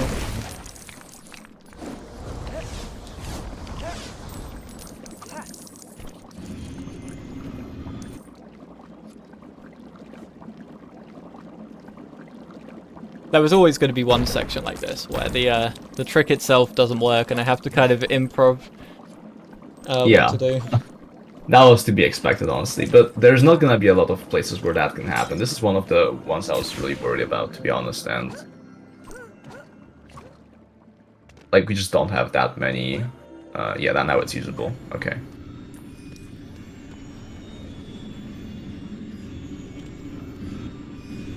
Interesting. That is interesting, Yes, because you can't use Wingardium Leviosa under the invisibility cloaks. You like sneak past Phil, and then somehow don't. Like you just take off the cloak and try and open that, which is a bit of interesting game design, but we got through it. Mm-hmm. A bit slower, but we got through it. It's fine. Yep, that was some physics. Make sure to not go off screen. Good point.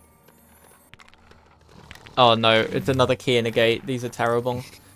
No, stop. Yep.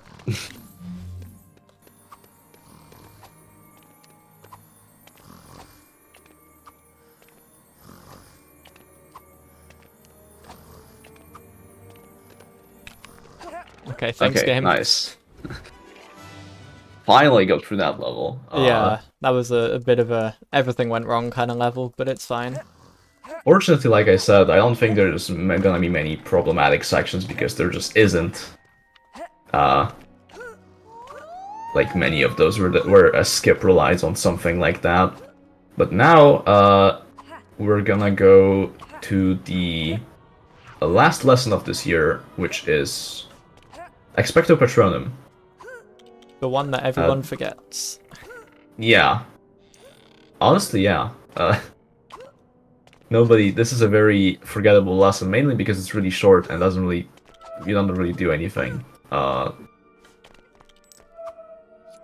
It's also why it's one of the hardest lessons, because nobody ever remembers what to do in what order, but yeah, you have to do this jump again, and now we have Professor Lupin, which already has the Expecto Patronum spell, but we do actually have to kill all 5 Bogart Dementors as Harry, because we have to teach Harry how to use the spell. But Professor Lupin is going to be useful for getting all the chests with the Bogarts in place here.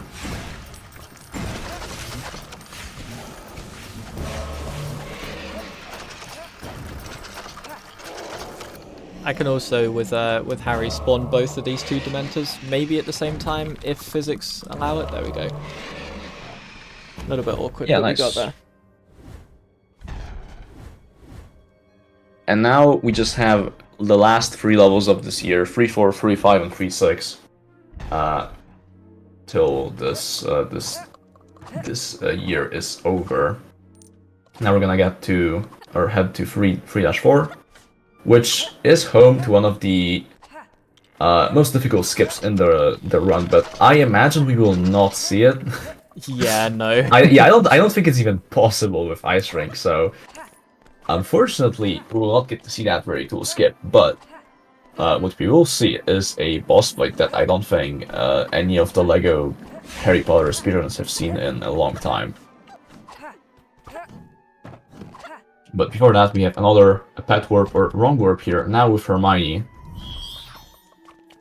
to get to this Hagrid's hut here. And yeah, we have the Whomping Willow fight, which there's normally a skip for, with a very precise transfig jump and a very precise pet recall.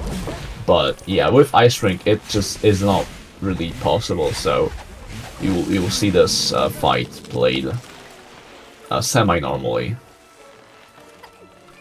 But this is not a long boss. We just have to wait for the Willow to just do its attack cycles, and you jump into one of the things and you shoot the spells.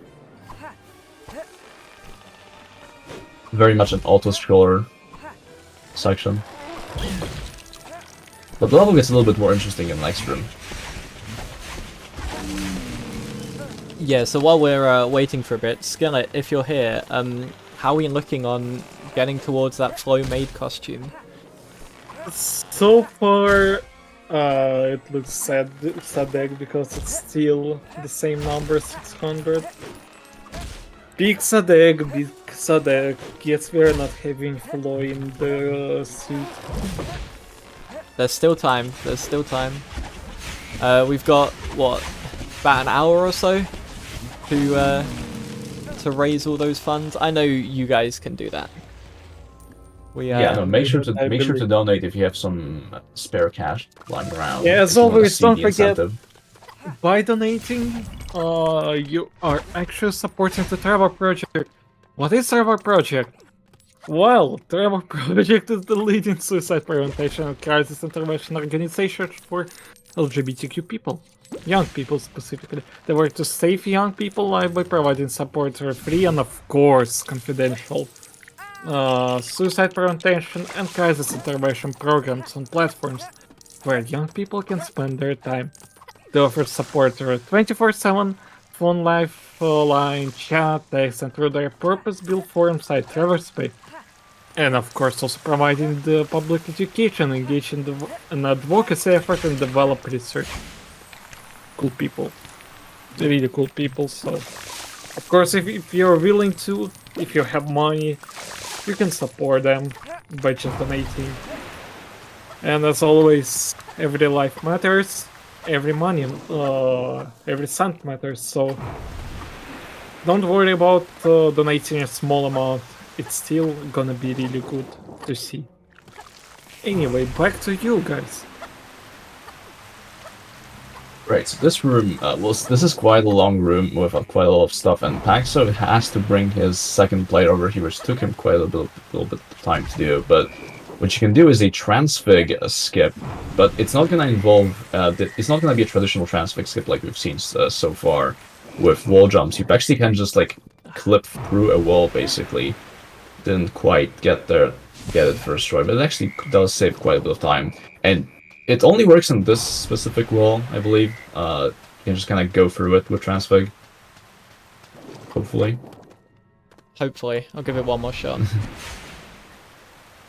The Oh, you have problem to is... wrap now. That should be easier. Yeah, the problem is with this trick is, once again, you are running up against the wall for the most part. There we go. Okay, nice. Yeah, despite the vines being there, they actually don't have any collision. There's just one invisible wall in your way. And yeah, you can just get past it like that. Now we have the Scabbers boss fight, I guess. I know this guy had a name, but I don't remember what it was, so... Peter Pettigrew. Right, that was it. Yeah, you just have to shoot Scabbers in all the places he goes to, and you get this rat trap for him. And now you just wait for like 10 seconds for the room to end for absolutely no reason. And now this whole room can be cheesed with just 2 jumps. One to get to the higher ledge there, and one to get to this one to dig up this these guys. And they make a ladder for you.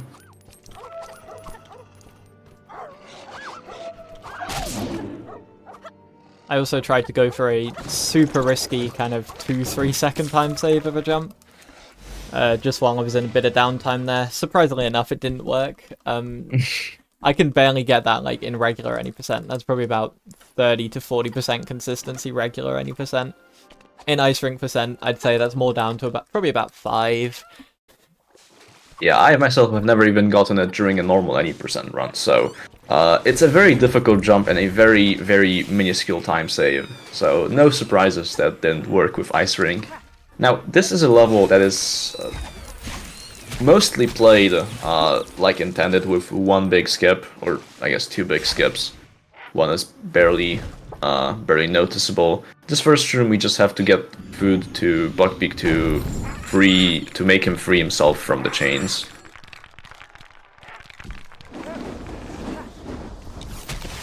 Quite a simple room, not much Ice Rink effects in this scenario here. But we will have something that hopefully Ice Rink will not mess up in the next room. Another transfig jump. And I don't know how much it saves, but I do believe it's quite a bit. So It saves like 30 or so because there's a camera pan when going the other route, which makes it really bad. Oh, we're Tokyo drifting. Okay. Yeah, you can specifically wall climb this wall and then get past another wall. There we go. Very nice. Get to this higher area here to get the gramophone and the what is it? A record. A record, yeah. Which is the whole point of this room. Has to be pretty careful here to not fall with the record into the water. But, okay. Very nice. Yeah, there's a specific position where if you fall down there, you can have the record fall right to the bottom of the water and not respawn, so be completely unobtainable, which just softlocks the level. But we avoided that, which is quite nice. Yeah, and now a simple Lumos jump here to skip some of the puzzles, and you have to free this boulder, and now we just have to fight 6 Dementors. And that is the whole level. So, looks like in the end, Ice Rink didn't manage to screw Paxo over in this one. Yeah, this is one of the sections where I can't complain about Ice Rink, but the Dementors have Ice Rink, which is different to how they normally move. They normally move like normal Dementors. But with the Ice Rink effects, it affects them, so they're not in their fixed positions compared to normal. So that takes a bit of adjusting too.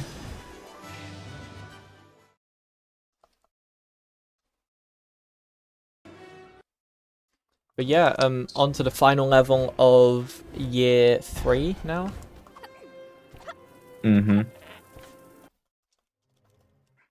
Yeah, so this is the level that did not happen in the movie. I don't think it happened in the book. May have. Not to this extent, I believe. Okay. Yeah, so Hermione and Harry are now going to free Sirius from the Black Tower, and they have to get past a lot of Dementors on the Hogwarts rooftops. And there is a pretty cool skip here. You can use this barrel to be able to jump to this higher ledge, which you're not normally supposed to do. But yeah, with Ice Rink, it might take a few tries.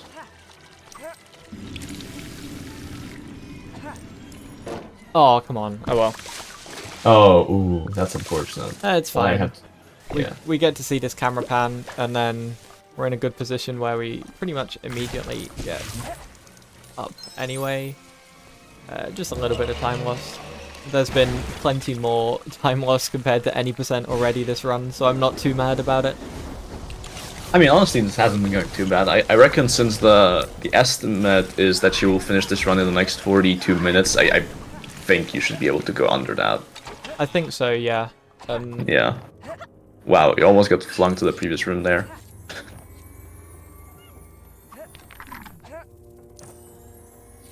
It would be nice to get a sub 2, as year 4 is the shortest year as well. But yeah. I think that's a little bit unlikely. It also has the most fun levels, I think. Yeah, definitely. It's a great year, but it is the hardest. Oh, sorry, no, it isn't the hardest. Year 3 is the hardest. Yeah. So now this whole section is just making a strength potion here to get the bridge up. So you have to get 3 ingredients, which actually is not that long, but with Ice Rink, there's so much movement you have to do here, and it might be a little bit more difficult. I missed. I couldn't see either of the first 2 there, so I had to 50-50 guess which one was the first one. That's with Hermione's book puzzle. Yeah, these book puzzles are quite annoying in places for speedruns because you have to pay close to or full attention to them to see what the combo is. And usually we try to like focus on 2 different things here, so it becomes quite a bit more difficult to focus on that. But now Pax is gonna run with player 1 to the left of the screen there to actually despawn some Dementors. For some reason, normally when you drink the strength potion there, there's like 3 Dementors that spawn in, and they like to mess with you. But if you just go to the left, they can't spawn in that location when it's on screen, so you just end up skipping them. And now into the final boss fight of this year 3. The Dementor fight. I don't know what makes this Dementor special, but he has 3 hearts. He cannot be killed by Expecto Patronum, so you have to kind of wait for his goons to come over to you, and then he brings objects towards him, and the Plunger, of all things, ends up stun locking him. Yeah, I mean, the funny thing about this room, I believe, is you have ice physics for it normally when you play it in any percent, again, but none of the Dementors do. So once again, you're kind of not necessarily fighting a battle with the game, because we're kind of used to that battle, but fighting it against, or with the Dementors, not necessarily knowing where they're going, and kind of sliding about quite a lot. It adds a weird level of challenge to it that you wouldn't necessarily expect. Yeah. So now I just have to sit through the last phase here. But yeah, that is gonna be the end of year 3, and we're moving on to my personal favorite and probably most people's favorite year 4. Like I said, a lot of the levels are really cool in this one. That's gonna be the final hit to the boss.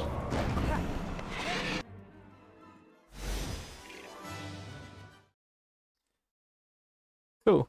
So 3 years down, 1 more to go. And yeah, we have some really, really good levels coming up. We start off with the first one, 4-1, which is very unique in the way that we are going to end the level anyway. Well, we have another donation, by the way, by Anonymous.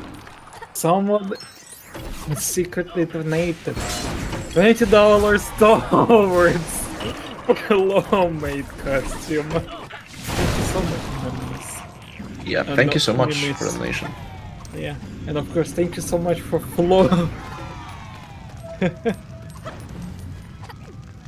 Right, so this first room of the level, quite a difficult 1p2c, and he did a Lumos jump there to skip a lot of the room there. Could have briefly seen it because he got it first try, but yeah, that was very clean, very difficult room normally. Now what he's gonna do is he's gonna do a wrong warp, and this in this room the wrong warp will actually take you out of bounds. Personally, this is quite annoying. Might need to switch spells. Okay, never mind.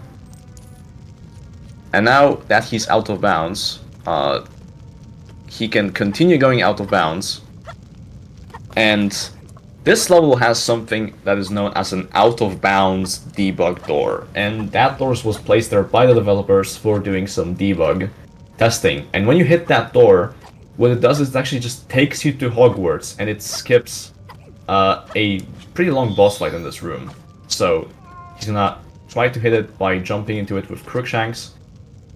And might be a little bit difficult, but actually saves quite a bit of time. So There we go. Yeah, right there. And that door doesn't really even beat the level, it just takes you to Hogwarts, but for some reason the game still counts it as completed. Yeah, that's a weird one, because it actually starts the cutscene after the level is complete.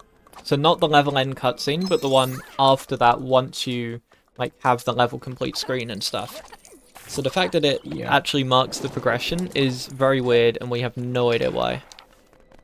Yeah, might be because the door was just like used for skipping the fight when the developers were testing it, so they programmed it specifically to not break anything, but it's a very weird one.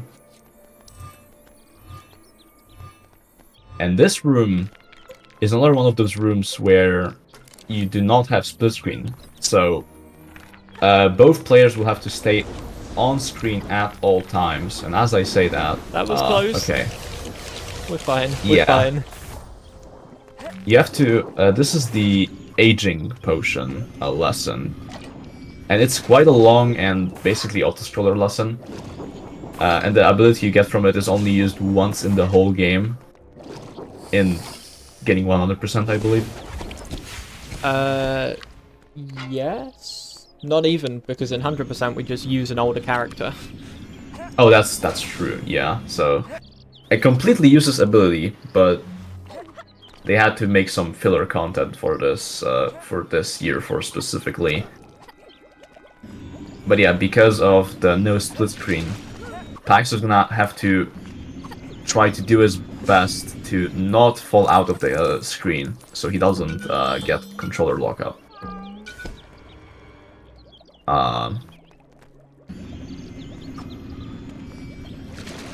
I would not go for that. I don't exactly have a choice in the matter at the moment, I'm gonna be honest. Okay. I'm trying to move Crookshanks forward, but yeah, not the easiest thing. Right, I'll move him now. But yeah, this kind of higher up part can be really annoying for keeping players on screen. We tend to be able to get away with it during kind of idle time, where like neither characters where one of the characters is just doing the potions kind of thing, and then Crookshanks can move on his own. But in this, I don't exactly trust it. Well, thank God that went without any Yeah. problems there. Now we actually get to the interesting part of this year. We're gonna be making our way towards the next level 4-2, but before that we do have a cutscene we have to go through in the overworld here. Yes, I need to go door now. Yeah, Paxo does have to go door now. Right here. I don't think we have to. We want to delve into what the go door now meme is. We don't have enough time, probably. Fine, I went door now, so it's all good. Yeah, you did what the game asked you to, and that was good. So now we can make our way to the next level, which is also by Hagrid's hut. It is the game's favorite place for starting levels, which means we'll see another wrong warp on the bridge here. So far they have been pretty good.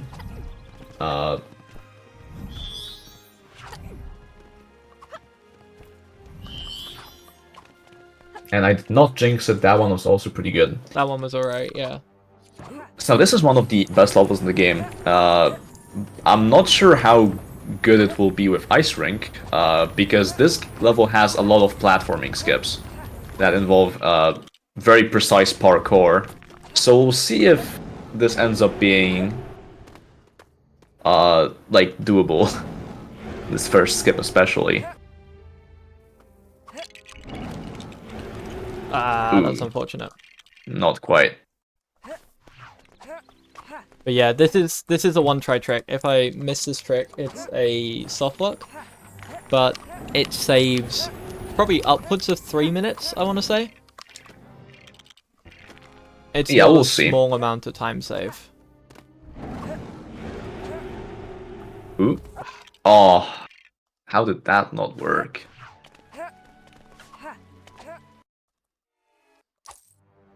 I imagine Paxo will be able to kind of like brute force his way into getting this trick with Ice Ring, because yeah, it saves so much time. It's honestly might be faster to restart the level 10 times and still go for it.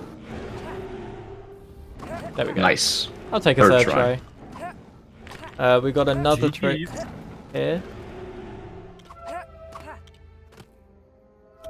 This one is a smaller one. Not quite. Ooh, didn't quite get it. I Yeah, have you a bit can of sliding skip. momentum.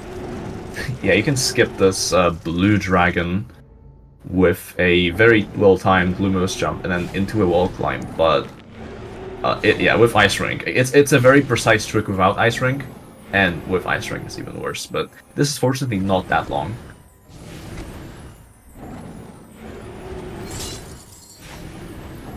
So he has to now direct the dragon to shoot the chains to break down this door.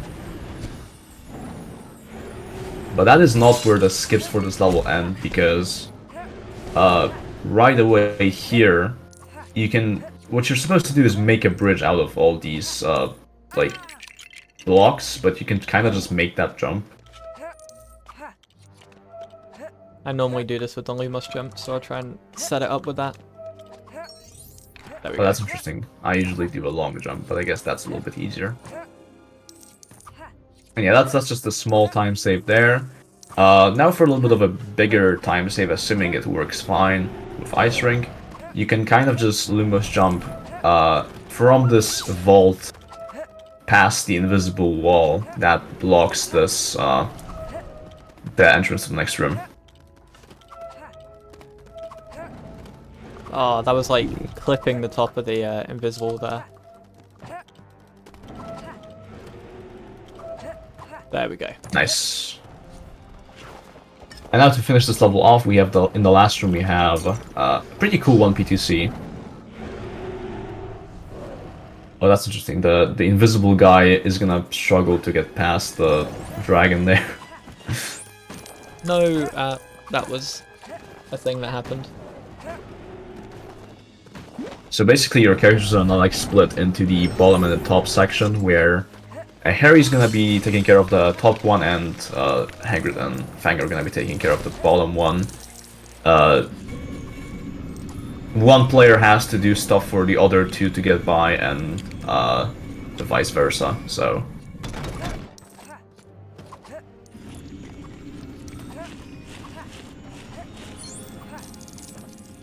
Honestly, this section doesn't end up being too bad with Ice Ring. Doesn't look like it, anyway.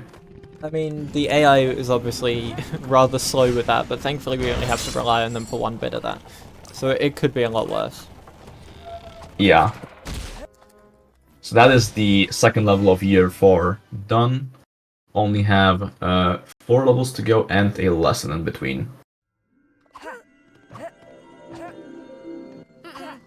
Yeah, so we're going to go to that lesson now. This is the final spell that we're going to learn. It's the orange spell, and that is Reducto.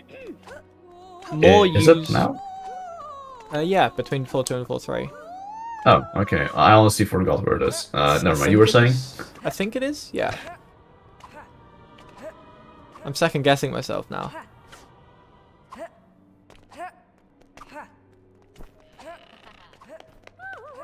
Yeah, no, it is. Yeah. Okay. So, you were saying with Reducto? I mean, it's kind of more what you'd expect from a post-game kind of tradition in LEGO games, of the kind of spell that blows up the silver objects. In a lot of LEGO games, that's kind of been designed as the post-game sort of spell, or at least one of the later game sort of spells. We have a few uses for it in any percent, but obviously not too many as it's so close to the end. There we go. Yeah, honestly, when I was younger and I was playing this game, it kind of annoyed me that it was the last spell you unlock, because, like, breaking the silver objects when I was, like, a kid, it seemed like the coolest thing ever. But oh, yeah. you just couldn't do it. Yep. Until the very end, which is kind of annoying, but it is a totally fair design choice. So now that we've learned that last spell, and that was that's a very quick lesson. The targeting in that lesson is very jank, but if you know what you're doing, it's gonna be pretty much fine every time. So now we're gonna see our last wrong warp of the run to once again get to the Hagrid's hut, but we don't actually enter the level at Hagrid's hut this time. It's just next to it. So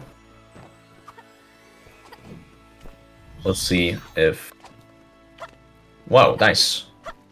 All of them were like first or second try this run. That was actually pretty impressive. Yeah, the hard part was going through the door there. So yeah, here in any percent, there is normally a really annoying trick known as loopy skip, which you can use to scale this set of rocks just to our right here. I can kind of give it a try with P1 right now, but I don't think it works at all. Or not very well, at least. Oh, never mind. Okay, yeah, it That's does work, and you... So yeah, that was loopy skip. You can kind of just... There's some weird collision on the wall, and you can scale it, but it is pretty much RNG. Nobody has found anything that makes it like 100% consistent, and it's just an annoying trick. And yeah, Paxo right there thought doesn't work with Ice Rink. Apparently it does, so... It I is a mean- decent time save. Yeah, honestly, that's better luck than I've ever had in any percent with that trick, so True, yeah. can't complain.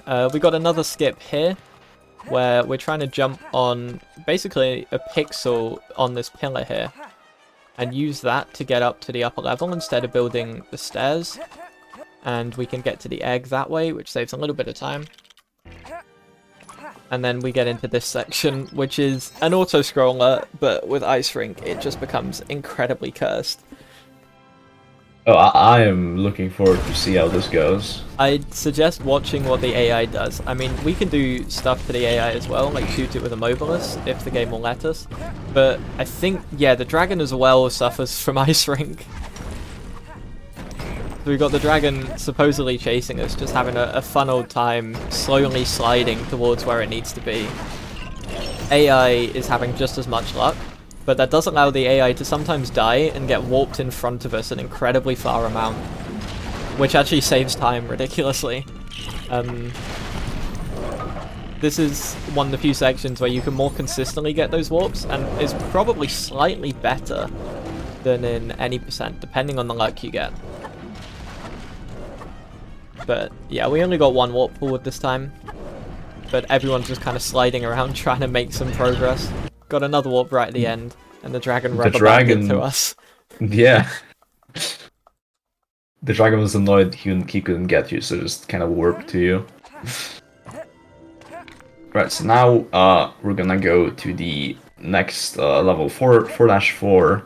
But before you actually can go to the level, you just have to go somewhere else in the castle to watch a cutscene, and then after that cutscene, you can go to the level.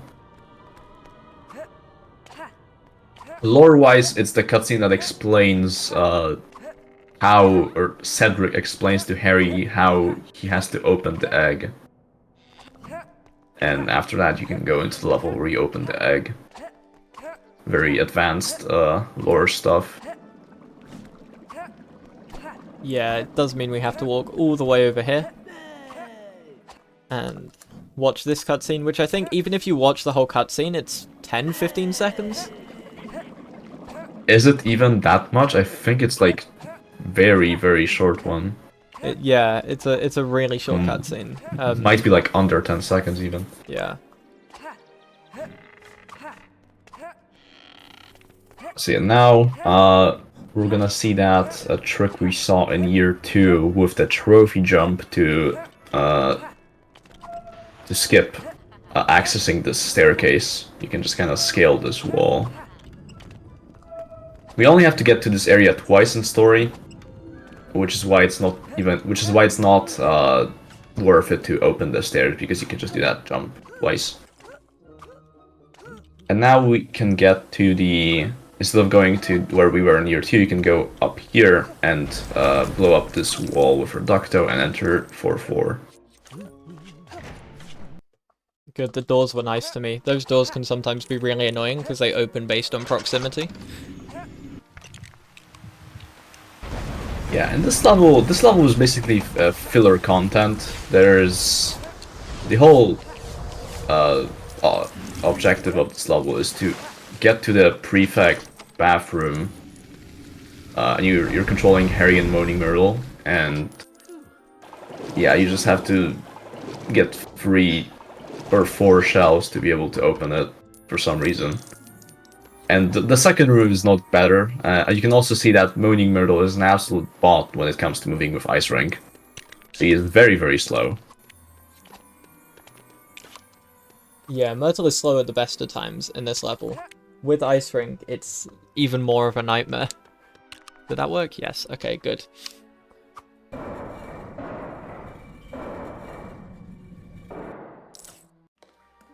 Yeah, in this room you have to get the water going, but in order to do that, you for some reason have to clean this painting and then repair the painting, or the window even. And after that, you get access to the wheel to get the water. You can see why I call this level filler content right at the very beginning. It's yeah, this did not happen in the movie. But it is honestly a pretty cool level. A ton of 1P2C optimizations. I do like this level a lot. Yeah, this is a fun little level most of the time, when it behaves. Yeah, there's not much that can, like, misbehave either, so... Yeah, for this category it's quite a chill level.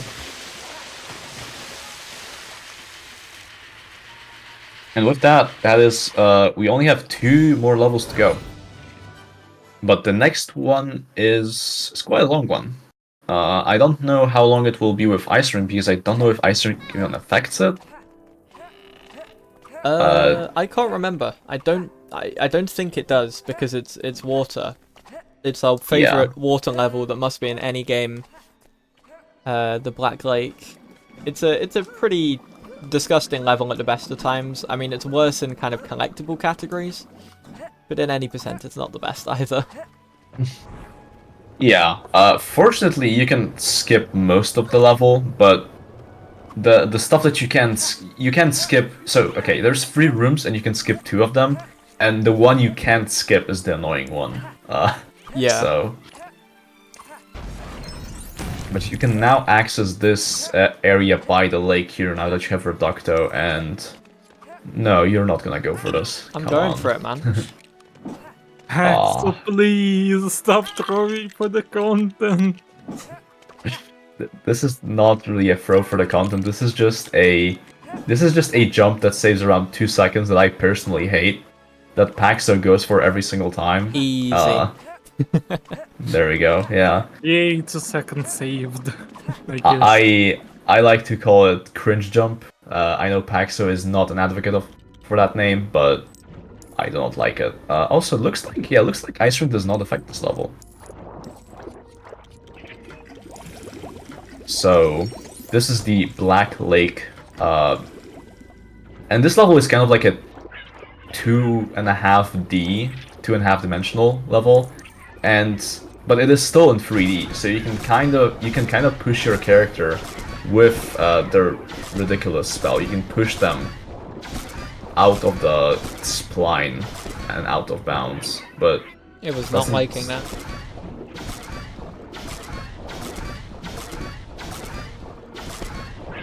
Yes, no, I remember this being a thing.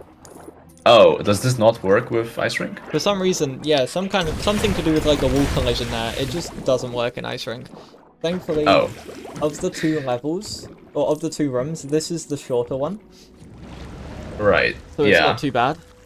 So I guess we will not see that, but the idea is you can just kind of put your other character repeatedly and they go out of bounds, and you're able to go under the level and go to the end. But this is not a long room.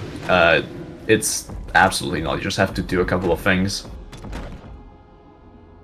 But in the next one, I do believe we will see a skip, which is gonna basically be the same thing, where you can just kind of push your player out of bounds.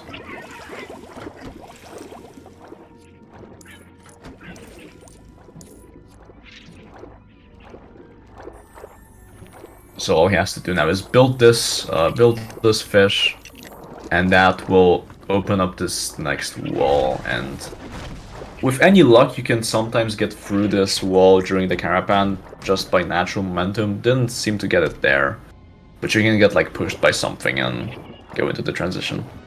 Sometimes. Sometimes being the key word on that one, unfortunately. Yeah. But yeah, we'll see now if this ends up working here. Oh, looks like it. Yeah, looks like it just like resists. Huh, they've That's patched interesting. it. Interesting. Yeah. Looks like the developers got us yet again, and they just patched the skip mid-run. Unfortunate, but So sad, so sad. honestly, this is a cool 1P2C room. It's a pretty long one and it's very bottlenecked, but it is not too bad by any means. It's certainly, yeah. It's not the worst one out there, definitely. Working with the water physics can be kind of cool. When they work. Mm-hmm. Which is kind of the key thing.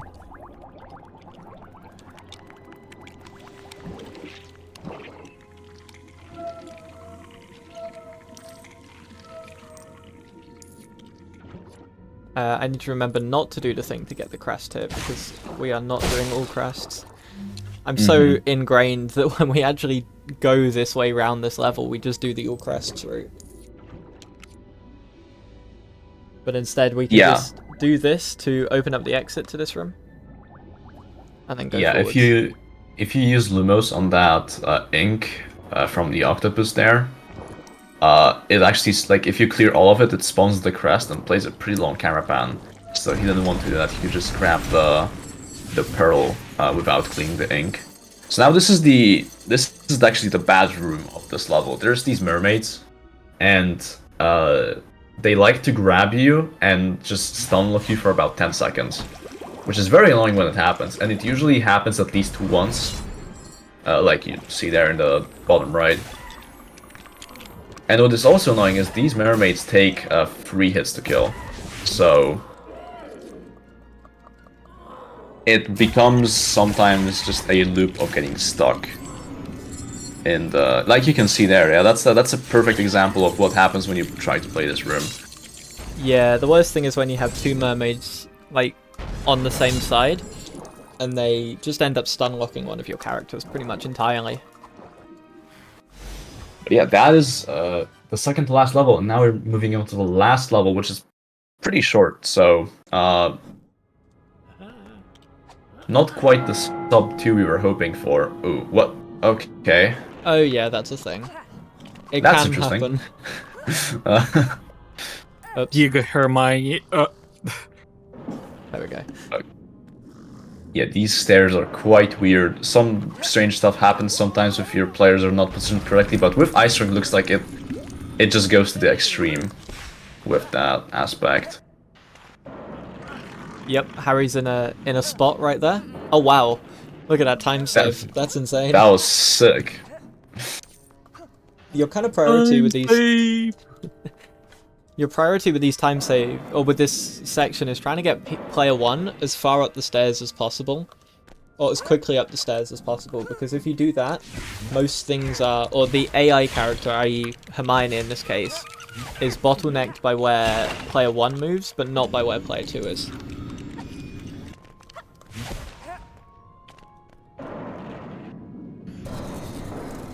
Yeah, now that we miraculously got past the stairs without any problems. I spawned the token? What? Yeah. Oh, the beans! That was not intentional, but now we have the final level, which is very, very short, so... or not that short, but it is quite a quick level because it has a pretty big skip. First off, we have this maze section, where you have to build the knight, and then it shows you the way you have to go, and only then can you finish this room. You can go the right way because the pattern is the same every single time. You can go the right way without building the knight, but it won't end the level. You do have to, or it won't end the room. You do have to assemble the knight every time. So there's 3 of those. This is the last one. After that, the level gets a little bit less interesting after that, actually. If you think this is a boring section, just wait till you see the next one. I mean, it's normally boring, but I'm gonna actually have to put a little bit of focus into it to make sure I stay on the right cycle. Yeah, that is with true. All the yeah, sliding around I'm doing. Now you just have some walls in your way that you have to wait for to go away, and then you can go. But yeah, now that we're past the walls, there's gonna be a pixie to shoot to get the door open. And in the next room we'll have the big skip of this level, which saves quite a bit of time.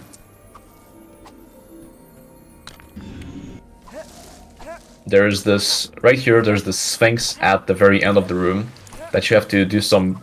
I don't even know what you have to do to get past it, but you can just kind of Lumos jump over it, and that skips everything. So now we're into the final fight. Time is gonna be coming up pretty shortly. We have to get, or Pax has to get rid of all of these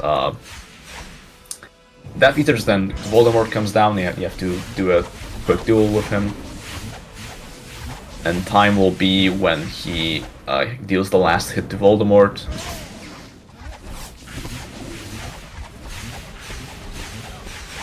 So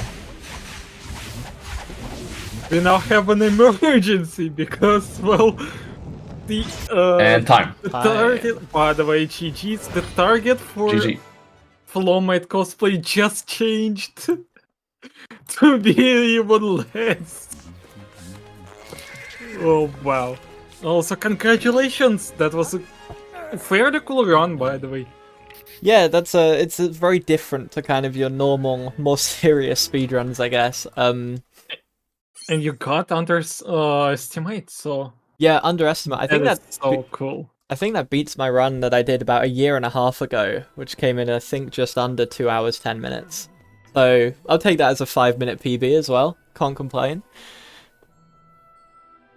Yeah, no, that was a pretty cool run. I think you showcased quite a bit of the skips, but yeah, I mean, the only really bad thing that happened was the free thing. So, GG's. That was pretty good. I hope everybody enjoyed watching this one.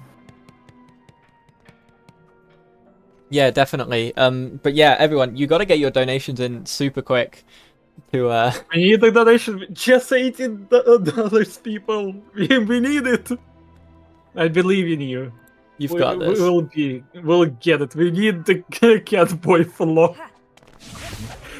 Anyway, thanks everyone for coming. Thanks so much, Pax, for showing the game off. Of course, thanks Seed for commentating. As always, if you were interested, if you catch up with the runners and want to follow them up, explanation around runner. There's all the info to follow up both the runner and the host. The commentator.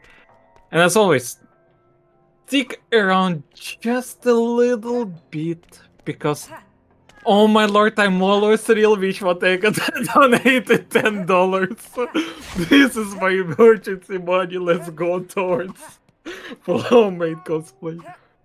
Thank you so much, people. But yeah, there's gonna be a small intermission,